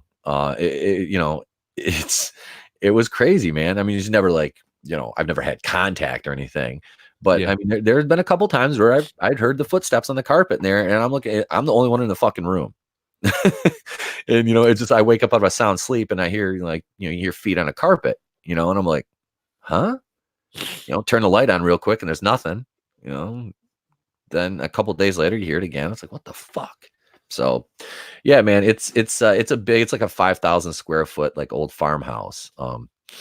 It's like basement, 3-story house. It's creepy. It is kind of creepy, man. Especially if you're there by. I used to be there alone a lot, alone. So it was always weird, but especially knowing how many people died in the damn house. Yeah. No, thank you. No, thank you. I almost bought it. What we almost bought it last year. That's the thing. Like, it's one thing. Like, people died all over the place, so you Mhm. can't really escape that.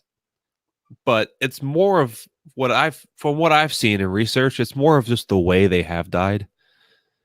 Like if Yep. someone just passes away in their home and it's just like of natural causes or something, usually it's just all right. That's stuff happens. Same with hospitals. Things happen all the time. Are they murdered? No. But sometimes if it's a gruesome murder or if it's something worse like a suicide or if it's like they got the shit beat out of them and or they got I don't know if they got killed by someone or themselves, it's one thing. But usually, I mean, if it's just like, oh, they had an allergic reaction and they died. Yeah. Well, that shit happens. And it doesn't make the house haunted. Like I worked at a Mhm. funeral home and I was, never saw any haunted anything. Just bodies all over the place. Just have to, you know, organize them. I mean, that's about it, really. I mean, Yeah. but and I got asked too before. This was years ago. I got a Facebook message from some lady, and she asked. She's like, "Hi, and I saw your profile of where you worked at the funeral home. I was wondering if, and our funeral home owned a cemetery, so we were always at the cemetery too, doing our burials and stuff." And she goes, um, "Like I'm doing research or I'm writing a book or something like that on like paranormal stuff, and I saw where you worked at. Is there a way you can answer some questions or something?" And I'm just like, no. And I deleted it. I'm just like, I'm not talking to you. But people legitimately like, just because of the funeral home, oh, it must be haunted. It's like, no. Same with the cemetery. Never saw anything at the cemetery. I mean, maybe some people have seen something. I don't know, but I mean, our cemetery is pretty like easy going. So I don't know. Does that make sense? Yeah.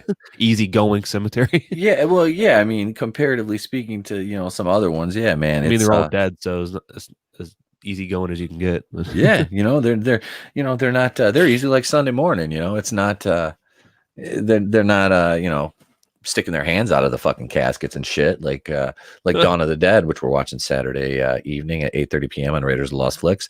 But Boom, cheap pop. bomb. But yeah, man, we had a it's funny because like me and my friends out because like I grew up in like it was a very rural area. I mean, there's like 100 people in the town. um there's a couple of us, I mean, I had to ride my bike like 2 miles down to my buddy's house.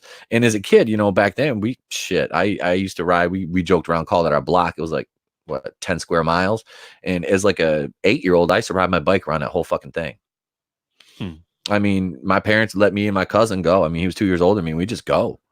And I mean, I'd ride my bike. There's like the little quote unquote town where I lived. Not where I live now, but it's about 15 minutes outside of there. There was like a little party store. There was two gas stations, the elementary school I went to, and a post office. And me and my buddies used to ride up to like the little store and like buy like candy and stuff like that. I mean, like I said, it's about a good 5 mile bike ride. Yeah. So I mean, it's a much different time growing up in the 80s than it is now. So you don't really think about all that shit. But yeah, man, we used to go down. There's a cemetery down the road from my folks' house, and we used to go down there and fuck around. We never like destroyed or damaged anything, but we just basically go down there and hang out, and try to scare each other and shit. No, I prefer not to go hang out at cemeteries. I appreciate them, Yeah, yeah, but no, I don't know. But I would say the creepiest cemetery I went to, honestly, the creepiest cemeteries are just the older ones. yeah, Because I mean, the one that I worked at, it was nice.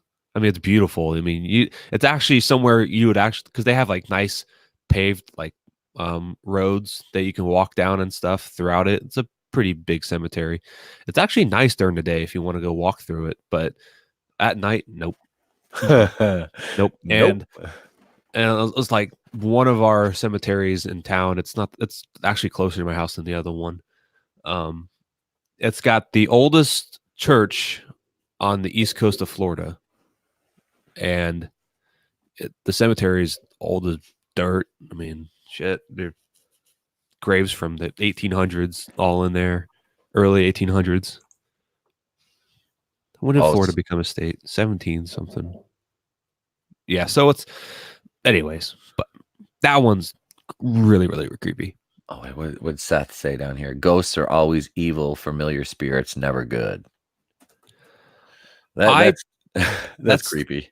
I personally think it's something not good, but they lie to you. Oh yeah. And I the mean, there's a only reason why they say, "Hi, I'm a little girl. I used to live here and play with my fucking doll." It's like, yeah, because they want to seem non-threatening. yeah, oh yeah, like I said, man, that's I just say like I think it was my grandma because she died in that room, but I mean I fucking don't know who it was. You know, it's like I said, I never made contact. Me and my cousins did use a Ouija board and scare the shit out of ourselves to the point where we made my mom burn it. Um, Oh, dude, yeah, you have to. it was No like doubt. I wouldn't. Shoot, if I could take all the Ouija boards out from like Target that they sell, I'd burn those, but I don't want to waste my money. yeah, I was like, why the because my mom got me and my cousin one. I was like, I want a Ouija board, mom. She's like, all right, she got us a Ouija board and we were fucking with it. And it was like me and him, and then like his older sister, and we were messing with it, and it was like it scared the shit out of us. And we're like, nope, nope. And we were playing with it at night, and we were trying to my cousin Lisa was a smart ass. It's funny, she's a cop now, and she's like, she goes, I'm just gonna talk to the devil. And we're like, fucking stop. And she Oh wouldn't my do it. God. So it was scared the shit out of us. And to No, the point thank you. where, yep, the next day we took it and we threw it outside that night and like just threw it out in the porch. And my mom the next morning, she's like, what? And so like we all like ponied up the like it was like, I don't know, like 10 or 15 bucks, some shit like that, you know, because we got a nut like it was a decent one. And we all like gave my mom the money. Basically, we all like, all right, we're all gonna pitch in to pay her back for it because she bought it for us. And we're like, will you burn this? And she's like, what? And we actually had holy water in our house. My grandpa brought it for some reason, and he was really religious. But yeah, Smart so to have. we took and we poured holy water on it, and and after that we burned it. I don't know if that was like sacrilege, but like Oh pouring the yeah. holy water on and then burning it. But I was like, I don't know. We had to do something to try to like cleanse it and then burn it because I was like, if we just burn it, it's not going to do anything. Can't they just like bounce out of that bitch? I'm like, I don't know how any of this works. Like I said, we were like, I think I was like probably 10. My one cousin Steve was like 12 and Lisa was like 14. Hmm. So we're like, yep, we're all gonna give my mom the money back and we're burning this bitch. Nope. Yeah, you gotta do something like burn it. You can't just throw it away Yeah, I or wasn't gonna anything. put it in Like the garbage can. destroy the thing, burn it, dip it in acid. I don't know anything. Had I had acid, I mean, yeah, if you're like a scientist or Jimmy Neutron or something. boy genius.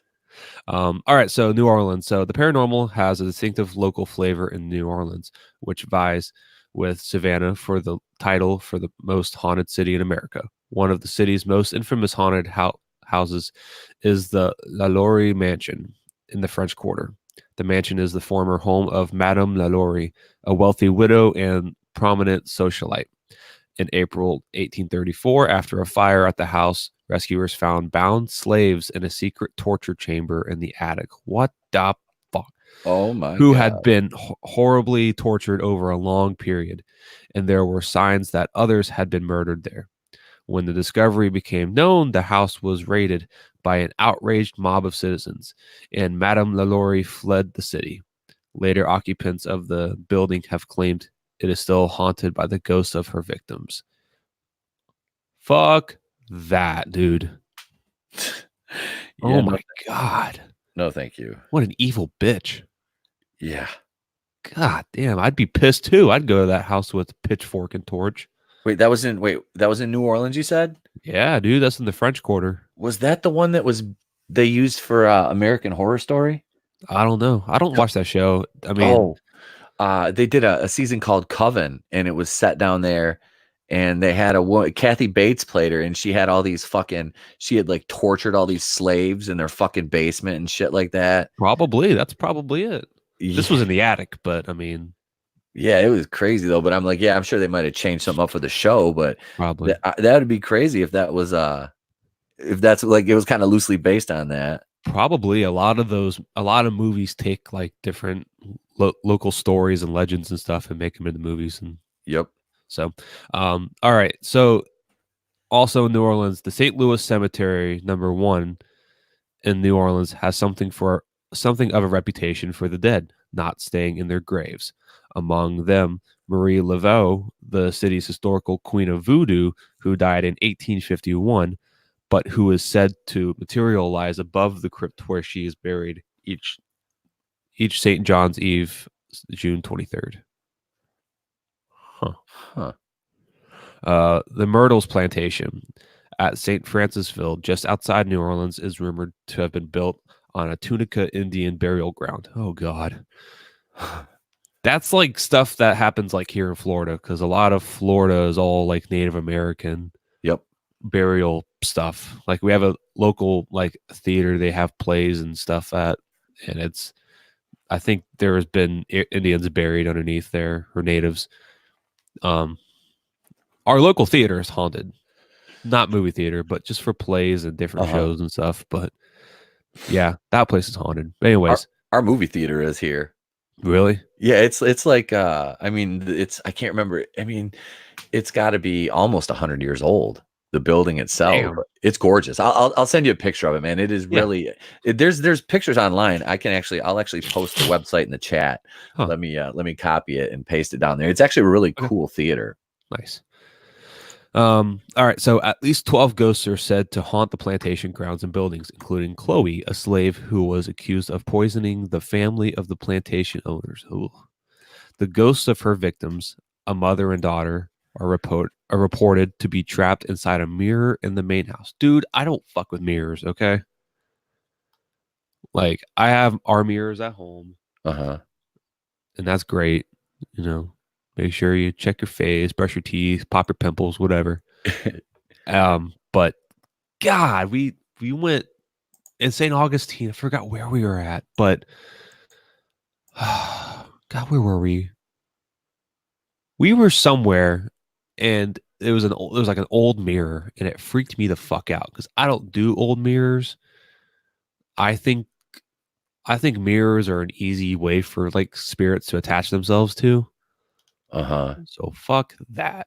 But I don't know. It's just something about a mirror that's just, I don't know. Oh, dude, my parents have in their living room. It's a 105-year-old mirror that hangs Oh my God. right in the center of their living room. My dad got it when he was helping one of his friends that had this mansion down in Grosse Pointe.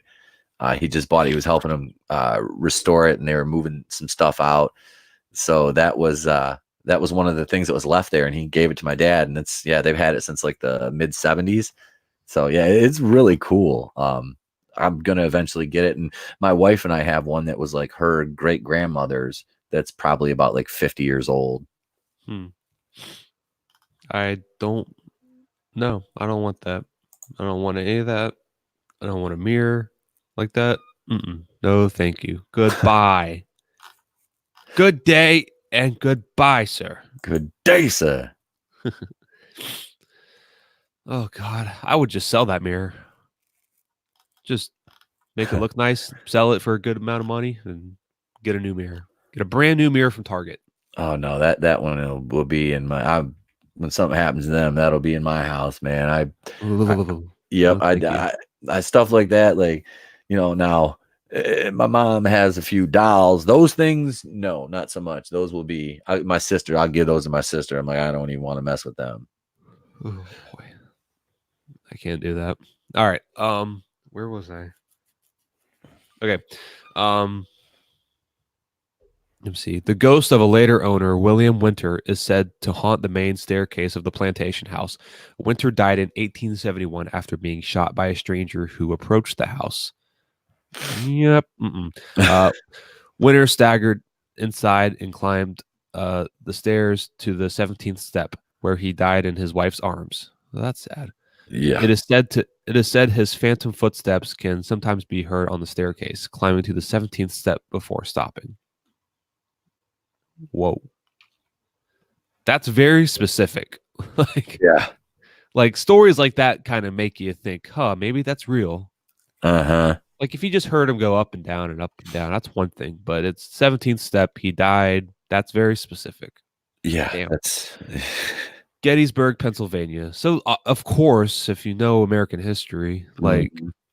all of you listeners, it's Gettysburg, One of the Civil War. bloodiest battles in the Civil War. Yeah. And I mean, if you don't know, which I hope you do, if you paid attention in school, but the largest and deadliest battle of the American Civil War took place at Gettysburg, Pennsylvania in 1863. More than 8,000 combatants were killed at Gettysburg. And in the years since the bloody battle, an uncommon number of ghost stories have been linked to events and personalities on the battlefield. Just for frame of reference, remember the hospital we were looking at, the Science Asylum? Yeah. It said 8,000 people over a course of decades died there. This was 8,000 in one battle. So just to put that in perspective, like people were sent to that hospital to die. This was just one battle. Damn. But all right. Oops. Several visitors to what is now the Gettysburg National Military Park have reported hearing sounds of battle, including phantom cannon fire and the disembodied shouts or screams of ghostly soldiers.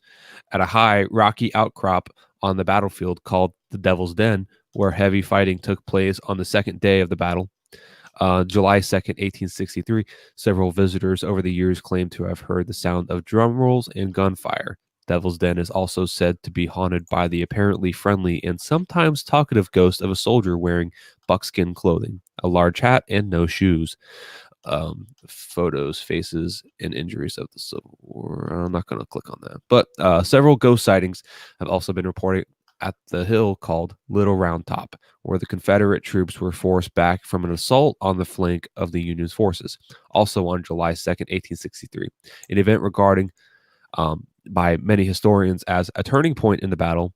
It has been claimed that some Civil War enactors who worked on the 1993 film Gettysburg, a dramatization of the battle, met and spoke with a man in a shabby Union Army uniform who gave them some musket rounds.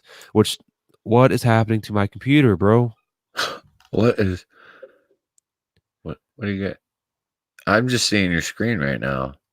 My screen's just like blinking on and off. I don't know. Hang on. I got to mute my mic for 1 second.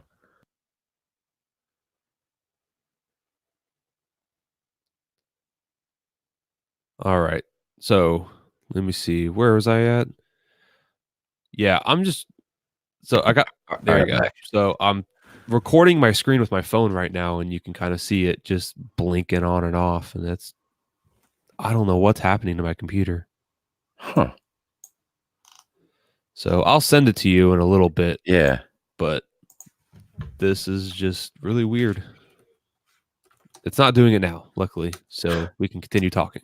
I can actually scroll too, so that helps. Gettysburg dramatization, which you later learned. Oh, okay, here we go. So, they spoke with a man in a shabby army uniform who gave them some musket rounds, which they assumed were movie props, but which they later learned were Civil War rounds in pristine condition. That's weird.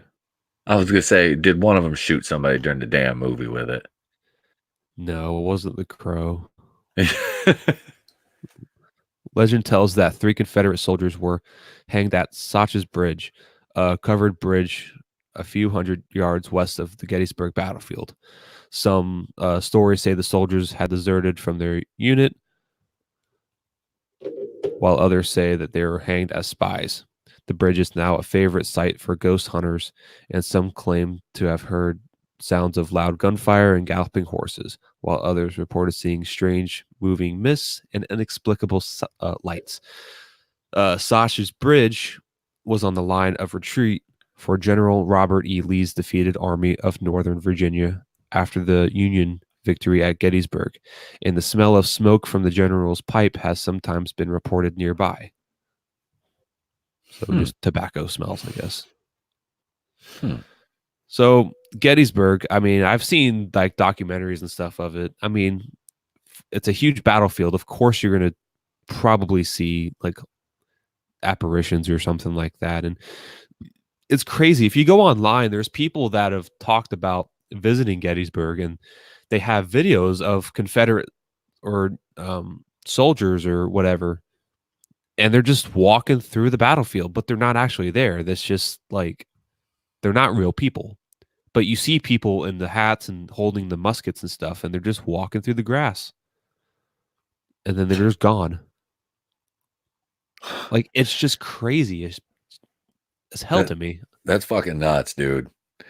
Like, that is nuts. Like, just blatantly I mean, you can see it on camera, but you can see it in person too. Just people just walking through. And we're like, oh, is there a reenactment going on? Well, nope, never mind. Weird. All right. St. Augustine Lighthouse Station, or St. Augustine Lighthouse. Light Station. It's a lighthouse.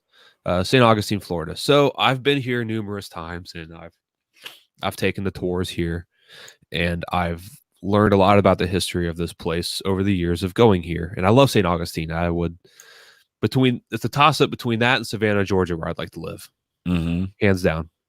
But the history here is pretty fucking crazy. I don't know what they're going to tell us in here, but let's see if this is right. So St. Augustine's Lighthouse may be the best known of the hundreds of lighthouses in the United States. The first permanent lighthouse beside what is America's oldest city was built on Anastasia Island in 1824, and the current lighthouse tower was built in 1874. Tragedy struck that year when the teenage daughters of Hezekiah Pitty, a man employed on the rebuilding project, were playing around in a cart used to carry building materials to the site. The cart broke loose and slid down the hill, and both girls were drowned. It is said that the laughter of the two girls at play can be heard around the tower at night, and the ghost of the older girl is said to have been seen wearing a blue dress and blue hair bow that she was wearing when she died. So they had these like carts that were going from the beach, so Anastasia Island, it's a little island that's got like this bridge that connects to the old downtown city. Okay. That gets across the river to the main downtown old St. Augustine. That also gets to the fort and Flagler College. It's a Division II college over there. Good school. But Anastasia Island has a multiple like haunting sightings in that area, but the lighthouse is one of them. Well, it's right next to the water, so they had these carts that would go to I guess the water, and they basically would ride the carts up and down and stuff. They'd use that for material going from the ship or whatever to the lighthouse. Well, I guess the girls, they obviously, as I just read, they were riding the cart and they ended up the cart flew off into the water and they died. They like drowned underneath of it. Because the big heavy cart, if you've seen Indiana Jones, it's like same thing. So, but what's crazy is it's not just that's haunting the lighthouse in the area. I'm sure let me see. Yeah, they'll talk a little bit about that as well. But they have a playground that's like near the lighthouse. So it's like the big tower, and then there's like a couple buildings that are nearby. So that's like you can buy tickets in there. It's a little gift shop or whatever.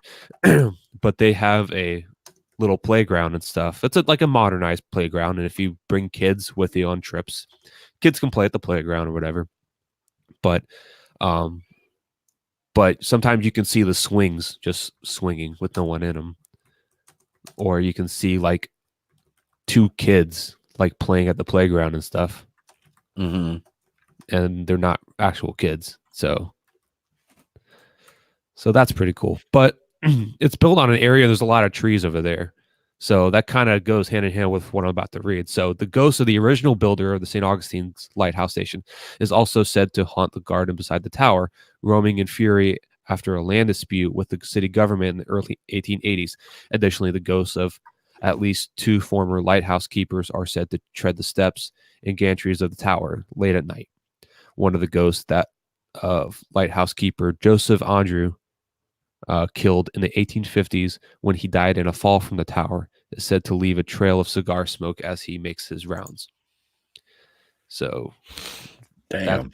but this one's the kicker too, because there's a lot of history with pirates in St. Augustine, and it was, it's for one, it's the oldest city in America, and like I said earlier, the first Thanksgiving was actually there. It wasn't at Plymouth Rock, or was that it, or wherever it was, the Thanksgiving story, whatever. Plymouth Rock. Yeah, so it wasn't actually there. The first Thanksgiving was actually in St. Augustine, but it was a huge melting pot hundreds of years ago, before the melting pot was like even really a term. So it was very diverse, people from all over the place living in St. Augustine. Well, it was acquired by the Spanish and then taken over later on, and they had wars against the Native Americans, and Osceola, the Seminole chief, very famous chief for the Osceola Native American tribe. But they also had issues with pirates that would come into the city, and a lot of pirates were hung at the city. And there's a little like park kind of area near the old downtown where they would have local, they would have, whatchamacallit, they would have hangings there, and everybody in town can go and watch the hangings. Hang them in the town, like a high noon kind of deal. Yeah. Oh, they did that. They hunt a shit ton of hangings. They publicly executed a lot of people. That's what I was looking for. But anyways, local legends hold that the island is also haunted by the ghosts of 13 pirates who were buried around the tower. But while there haven't been any pirate graves found at the site, an archaeological team based at the St. Augustine Light Station discovered a number of historic shipwrecks nearby and other maritime remains, including traces of wooden watchtower that served as Florida's first lighthouse. Pirates are actually, I think if I remember correctly, the tour guide telling me that pirates are actually hung on that site as well. Damn. So they have trees all over the place, and they hung them from the trees. And also in the trees in the area, you can see the little kids that were mentioned earlier that will play around in the trees. So St. Augustine. Need to check it out. That's just a fraction, bro, of like that city was burned down twice within the first century. And then the fort, like the big main St. Augustine fort, it's like the 9th fort or something, or 8th fort that was built there. All the other ones were wood, and they all burned. Oh, jeez. And then they basically were like, all right, let's fucking not have our next one burnt. So they made it out of coquina rock. So do you know what coquina is? I do not. It's basically a bunch of shells and rocks and stuff. Okay. And they use like water and mud and a couple other and limestone. And they would just basically, it's some mendable, moldable like substance. Basically, it's like concrete, but it's super, super strong. And you like would get it all together, mix all the stuff around, and then you can form it to whatever you want it, and then let it dry out in the sun for a few days, and then there you go. It's like super hard. So, okay. And they would use that as the fort's base, like material.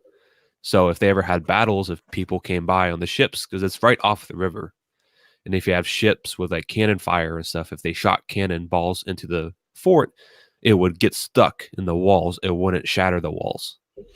So it basically would just absorb the cannonball, and there you go.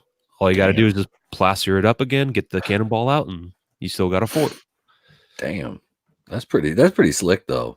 It is. So I don't know why I'm like St. Augustine historical fucking expert right now, but he's gonna work for the goddamn Bureau of Tourism down there. Going off on the historical things, but All right, so I guess that's the rest of the article. So That's pretty solid, though, man. spooky time. So That's pretty solid, dude. oh god. Yep, I posted a link in the chat to what that to the theater in there, and that is yeah, it's got the fucking the website on it, and it says that you can. Did my comment not post in there? Oh, it didn't, because I posted a link. I'll post it in the private chat.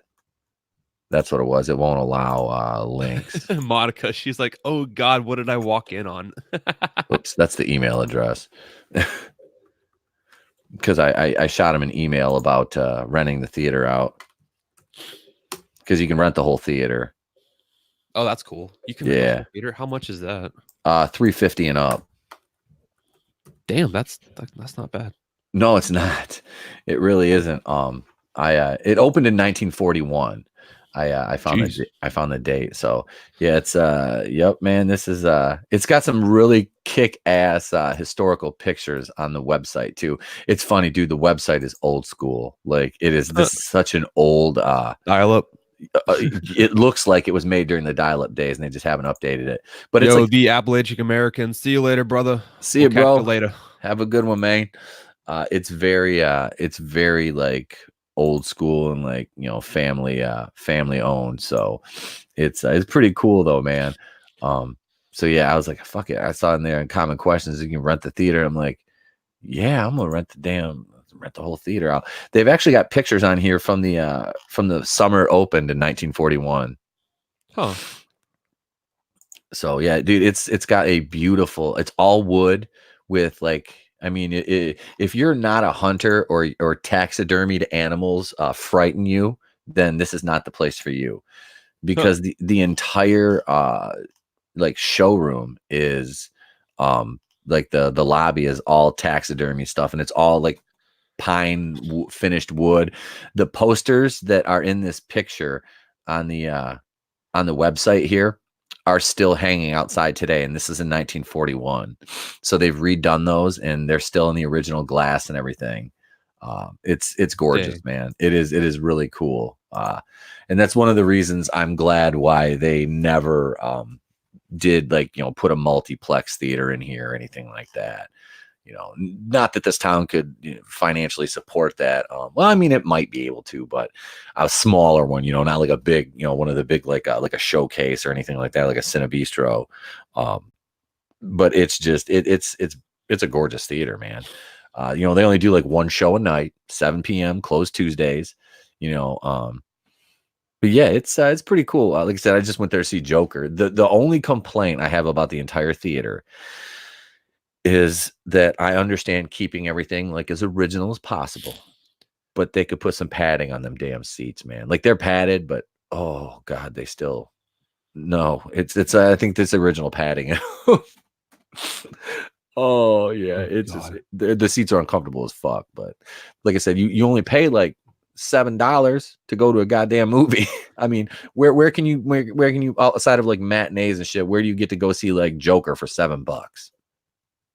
I mean, The only other place I could think of, my school in South Carolina, we had a local theater in town. mhm, I mean, you can drive like 15, 20 minutes to the next town over at Florence, South Carolina. They had a nice mhm. theater over there, the Swamp Fox Theater. If you're ever there, it's a decent theater. I like Florence, but um, our theater in our town, and it's a Hartsville, South Carolina. It's one of these like old ass like theaters. They only show 2 movies at a time, and it's like, fuck, it's like $2 for a ticket or something Mhm. stupid. It's That's crazy. god damn. I haven't went It's to the only a couple bucks, man. It's awesome. And then popcorn. Popcorn's like, no, $5 for buying popcorn. I'm like, all right, whatever. that's like the one good thing about there too, is the damn the concessions aren't like really that expensive. Like, me and the wife went there to see Joker, and we each got like because I don't even drink soda, but I was like, so I got a soda, and like we got a big popcorn, and I think that was it, because I snuck candy in with me, and we brought some rum in with us. Nice. Yeah, dude, we were drinking during Joker. My kid was at grandma's for the night, and it was like her. She's like, "Hey, do you want to stop at the liquor store and get some of those little travelers?" I'm like, well, I'm like, I really don't like to drink when I watch movies. She goes, come on. I'm like, really? All right, whatever. You're gonna peer pressure me and do it. Fuck it. So we each got like 3 or 4 of those little bottles of rum, and yep, just kept mixing them with. It was funny because I go out to the lobby to get a refill. Like I was like, you go. Why? I'm like, number one, I don't want to walk out there cup smelling like rum. Number two, I got to review this movie. So if I miss a scene, it's gonna kick me in the nuts. I'm like, if you miss a scene, it's not gonna matter. Because me and Adam did that double live review the day after I watched it. So, but yeah, man, we were sitting there and it's funny. She's just like, we had 20 ounces like shoved in my coat. I wore like my winter coat. So it was like, I don't know, it was like 40 degrees. So I wore my winter coat and shit. And yep, just walked in with rum. 20 ounces of Coke. You know, we bought sodas there, but I'm like just refilling them. You get free refills anyway, but I'm like, well, I'm just, saving myself to get up. And she was like, we ran out. And she's like, I need more pop. I'm like, all right, go ahead. You go. I was like, you go up there with your cup smelling like rum. Oh God. But yeah, it used to be like up until like 2008 when they had the Michigan banned like smoking indoors, at all the bars and everything, restaurants, you could smoke in the fucking lobby of the theater. Like you'd be standing in line with your kids, and there'd be people just like smoking squares in this lobby. Oh my God. I did it once. That's awful. I was like 20. I was like 21 years old, and we were waiting for the movie, and I was waiting for my girlfriend or something. And I was like sitting there and just had a fucking cigarette. There's like 3, 4 other people. I'm like, it just felt weird. That was like the only time I ever did it. But yeah, it was just like, I mean, like now it's like hard to even picture like people smoking in bars, Oh God. No, there's plenty of bars still you can smoke in. I like not in Michigan anymore. They completely like banned it. But yeah, it was funny. Like right after they did that, I was up this little bar in Monica said, I love the Pines. I haven't been there since I was like 15 though. It's gorgeous, isn't it? Monica knows. It is a beautiful theater. But yeah, we were sitting there as me, and we were getting ready to go to an independent wrestling show up in Kalkaska. I wasn't working it, but a bunch of my buddies were. So I'm like, fuck, we went to the bar, and me and my wife both smoked it. Well, we were just dating, but we were both smoked at the time. And I'm like, oh shit. I was like, we got to go outside to have a cigarette. And then we walked in there, you could smell smoke. And the bartender's like, you don't have to go outside. He goes, you're not fucking undercover from the state, are you? And I'm like, no, I'm a professional wrestler and I work at a fucking car dealership. Or no, I was working private security at the time. I was like, no, I'm not a fucking cop, I'm not a state inspector. And so we're like, what? And the guy's like, oh, here, he gives us he cuts a beer can in half. And he's like, just ash in this. That's kind of cool. Oh yeah, dude. He goes, if anybody comes in, I'll give you the high sign to fucking hand it to me and I'll throw it in the garbage. But I was like, because they got fined like big time if people smoking this, so they got caught allowing people to smoke in there. But yeah, man, it was fucking funny. It was like right after the band started, because you could tell we were the only ones in there out of like the 4 people that were in there that weren't like locals, regulars. Yeah. And yeah, man, it was everybody in there was lighting up. It was just fucking hilarious. Huh. But yeah, man, being able to smoke in a damn theater, that was insane. That's still insane. I have asthma, so I couldn't fucking handle that. No, I really fucking cigarette smoke. I don't want to breathe that in. Yeah, I liked it when they stopped letting people smoke in bars, man. I was happy as shit. I remember when they had that whole like you can't smoke anymore in restaurants, and then IHOP still had like the smoking section. Like the main part of IHOP was like non-smoking, and then there's like a back room. It was like smoking. So you can like put out your fucking cigarette on your half-eaten pancakes. And I don't know how many times I did that coming back from Canada, and when we'd stop at Denny's on just this side of the border. Oh God, that's the only time Denny's is good, when you're wasted and come back from Canada. That's a lot of places. Yeah, Taco Bell, Waffle House, Taco Bell. Yeah, Taco Bell's beautiful. God, the last time I went, seriously, dude, like I go there like all drunk, and it's like I spent $30 on myself. And then dude, the last time I did it was after I think it was after a watch party, and goddamn, man, I had people over, and it was like another night where the kid was gone and the wife went to bed. I'm like, fuck, I'm hungry. I went to Taco Bell with like one of my buddies that was still there, and yep, I ate like $30 worth of food, and like 2 hours later I got up, and it all left me. Yep. I'm like, oh my God, I gotta stop doing this to myself. This is like masochism with extra steps. I understand that reference. Yeah. Nice. Oh God. But yeah, man. So it's I don't even know how the hell we got on that topic.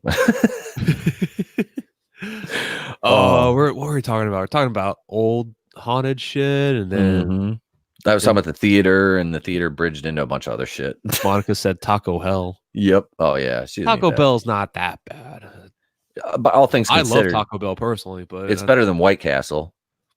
I've never had White Castle. I've had Crystals, but White Castle is. I'm trying to think. It's I heard it's the same thing as Crystals, though. okay. I've never had Crystals. White Castle's they're sliders. They're like little sliders, dude. You get a dozen for like $5 and a big ass bag of onion chips after the bar, and yeah, they're fucking delicious. I eat like a dozen of them bitches.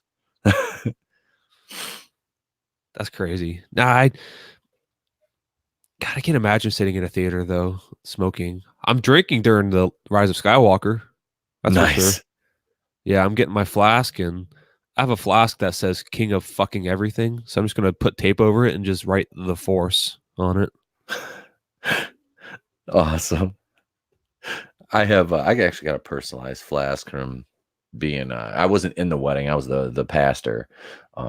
So yeah, it was my old tag team partner. He got all the groomsmen flask and shot glass sets, travelers, and yeah, he got me one too. So that bitch used to go in the locker room with me every show until I just started bringing a fifth in my bag. So nice. I don't think I ever wrestled sober. I never wrestled a match sober. Really? No, man. I was bad idea. The beating your body takes. That's the guys like, oh, it throws you off in the ring. I'm like, no, it didn't.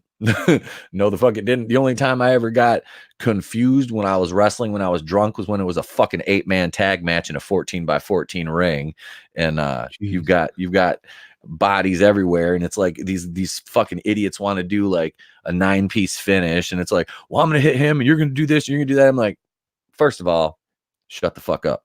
Second of all, shut the fuck up. Third of all, this is what the fuck we're gonna do. I'm not. I'd change shit on the fly. We're gonna do this. No, the fuck we're not. I was like, we're going over. So you already got your shine. So now you're gonna take a beating and just we're getting this shit over with. I'm like, I got to the point in matches where like I wouldn't even bump. I'm like, I'm not fucking bumping for you. I'm like, you're fine. We were wrestling these two dudes that are like 5'5", 110 pounds each, 120 pounds. And I'm 6'3", 245. My partner's 6'2", 260. And I was bumping all over for him one match. I just did it to be a smart ass. Like the guy fucking chopped me and I just like flopped. I'm just like, they're like, gee, I went back to promoters like, you bumped a lot for those guys. I'm like, yeah. And he didn't know I was just hammered. I'm like, whatever. So the next match, I think I took 2 bumps the entire match. One dude drop kicked me and I just fucking like stood there. I'm just like, I'm no selling your shit. I'm like, I'm no selling your shit. Fuck you. But then he tried to like do like a missile drop kick off the top rope, and I timed it out perfect, and I jumped up and I drop kicked him right in the nuts. Huh. Well, I mean, he's 5'5", I'm 6'3". It's a small target to fucking shoot at. So I did not hit the exhaust port, that the Womp Rat fit in, but I kicked him right in the dick. I said I quoted on Instagram. I was like, well, somebody needed a one-way ticket to Dick Kick City, and I guess his name got drawn. Dick Kick City. But yeah. Oh, I think Monica said Petey's always handing out beatings.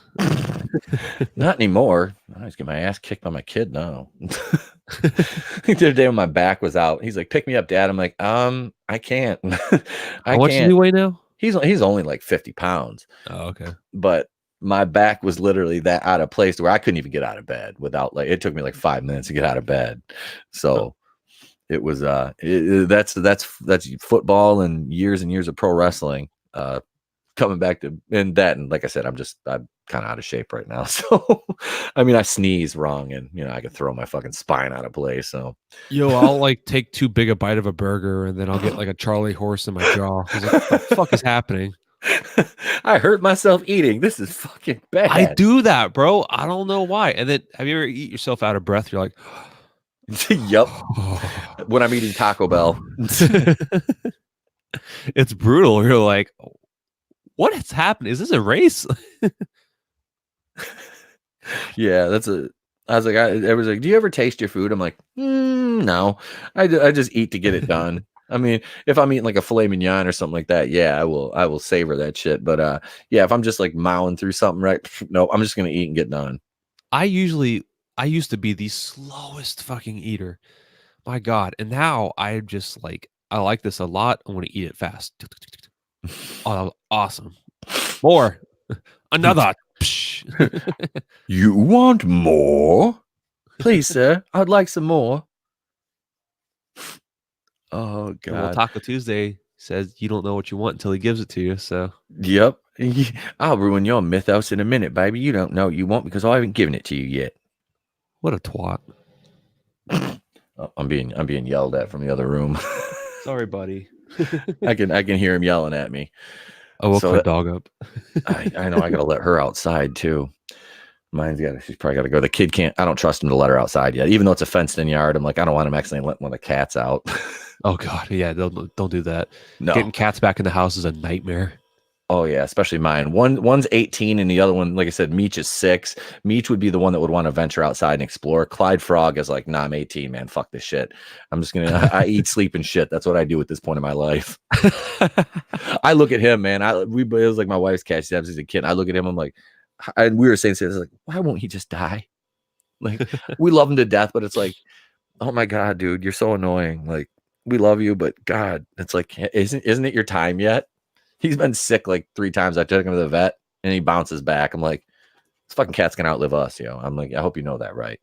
I hope you know that. I think he's gonna like eat one of our souls or some shit. Later, man. See you later, Monica. Have a good one. I should probably jet too, man. Yeah, I need to get going. I need to get lunch already, and gotta let my dog out. And he's actually snoozing right now. I don't even think he needs to be out. He crashed in my bed. He took the covers over. He's made himself his home. I know I woke up with mine. She was on my chest this morning. The kid's in between us, and then the dog's on my chest. Oh, yep. Yep. He got up like when we finished up last night after I got done with everything. It was about midnight, and I'm going to bed, and he opens his door and just walks in our room. I'm like, hey, buddy. He's like, hey, crawls in bed. I'm like, all right. Good talk, Chief. Yep. All right, man. Well, get off my side of the bed. You know, I was like, you're fucking 3.5 feet tall and weigh 50 pounds. I got a little bit of size. I need to move over. All right. Pete, where can we find you, my man? You can find me over at Etep Wokuians, the place to be reviews right here on YouTube. Please subscribe to the channel. We got our 112 right now. We're trying to grow it, bring you more content. We do 2 live streams every week on Monday and Wednesday, and then Tuesday morning we have the About Last Night. And some randoms pop up, you know, from time to time. I'm usually streaming with Cody on Thursdays. The schedule's been a little bit hectic for me, but I'm glad to be back on today. You can find us on Facebook. Weird too for me. It has, man. It's just I think it's this time of year, going into the holidays and everything. But you can find us on Facebook, the Place to Be Reviews page.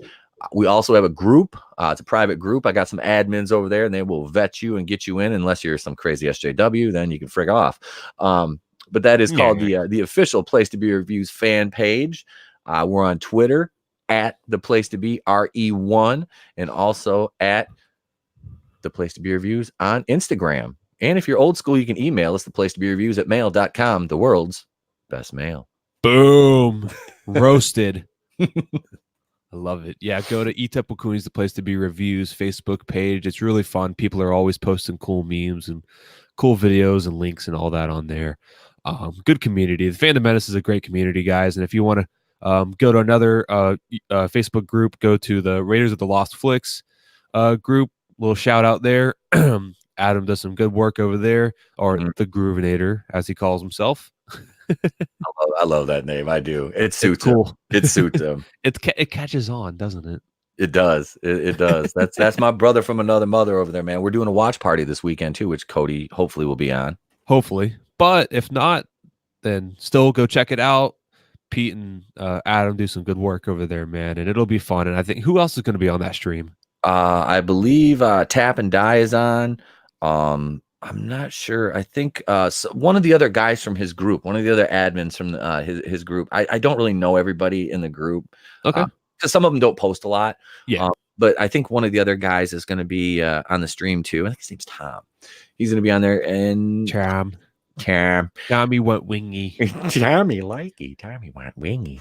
I'm not sure. I'm not sure who else, but I think there's like four. There's four, maybe four of us right now, and you'd be five. So, Okay. which is a good sized group for a watch party. Cool.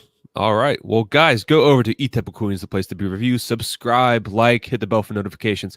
Go to their Facebook group. Go to Anchor, iTunes, Spotify. I guess. Are you on Spotify? Yeah, we're on Anchor, iTunes, Probably. and Spotify. I haven't put an episode on Anchor since it's been a month today, actually. Oh, dude, it's been forever since I've done one too. It was the Good Boys review. Okay, all back right. months ago. I only do the live streams now, so it's I've gotten a better response for the live streams than I have the pre-recorded stuff, and the views on our live streams on my channel are usually they're pretty good. I mean, like the one from last night, I think it's already at like 30 or 40 views, maybe a little bit more, which I was like, holy Nice. crap. Yeah. So it works well, man. I enjoy it, and it's just fun. It's fun. I think the live streams are more fun. That's all I do on my channel. I don't do the pre-recorded videos anymore. I only did a couple of them, but live streams are cool. You just do the show when you can in real time, and then it just adds to YouTube, and you can listen to it later on if you want. So it's all fun. But yeah, everybody go over to Goober Brothers Entertainment. We are on YouTube. We are on Instagram. We are on Anchor, Spotify, whatever they put us on, iTunes. But hit the like button, guys. Smash it. Please smash it. And go subscribe. And if you like us enough, please send us your feedback. And, look for more content. We got something big planned coming up. Some live streams. When are we going to release the info, Pete? I am going to work on that over probably this weekend, and get up maybe next I'm thinking next Wednesday night. If I can get all my ducks in a row. I've still got to talk to one of the people that'll be involved in this project. But yeah, we might make the announcement next Wednesday night live over on my channel. Nice. All right, man. Cool. Well, yeah, we got something big planned coming up, guys. So stay tuned. It should be a good time, and I think you'll like the name of it, and I think you'll like what you'll be seeing. If it all goes correctly, it will be possibly a beginning of the week show. So still up in the air, but yep, we're gonna make it happen. So and we kind of teased a little bit of it last night at the end of the show. So go back and listen to the stream, and you might pick up a little Easter egg there. So that's all. Yep. So thank you very much, Pete. Thanks for coming on here, man. Appreciate it. Always a pleasure, my brother. Always a pleasure, man. Thanks for having me. No problem, guy. Well, everybody, we will see you guys later. Look out for another show next week. Even though Halloween is coming up, I will still do a show next week on Thursday. We will talk more paranormal. We will talk more Star Wars, possibly. And it will just primarily just be a spooky show. So Halloween is a week from today, man. So if you haven't got your costume yet, you need to do so. It's on actually. Shoot, I will do a Halloween stream because it's on Thursday. So everybody stay tuned for a Halloween show next week, and we will catch y'all later. Peace.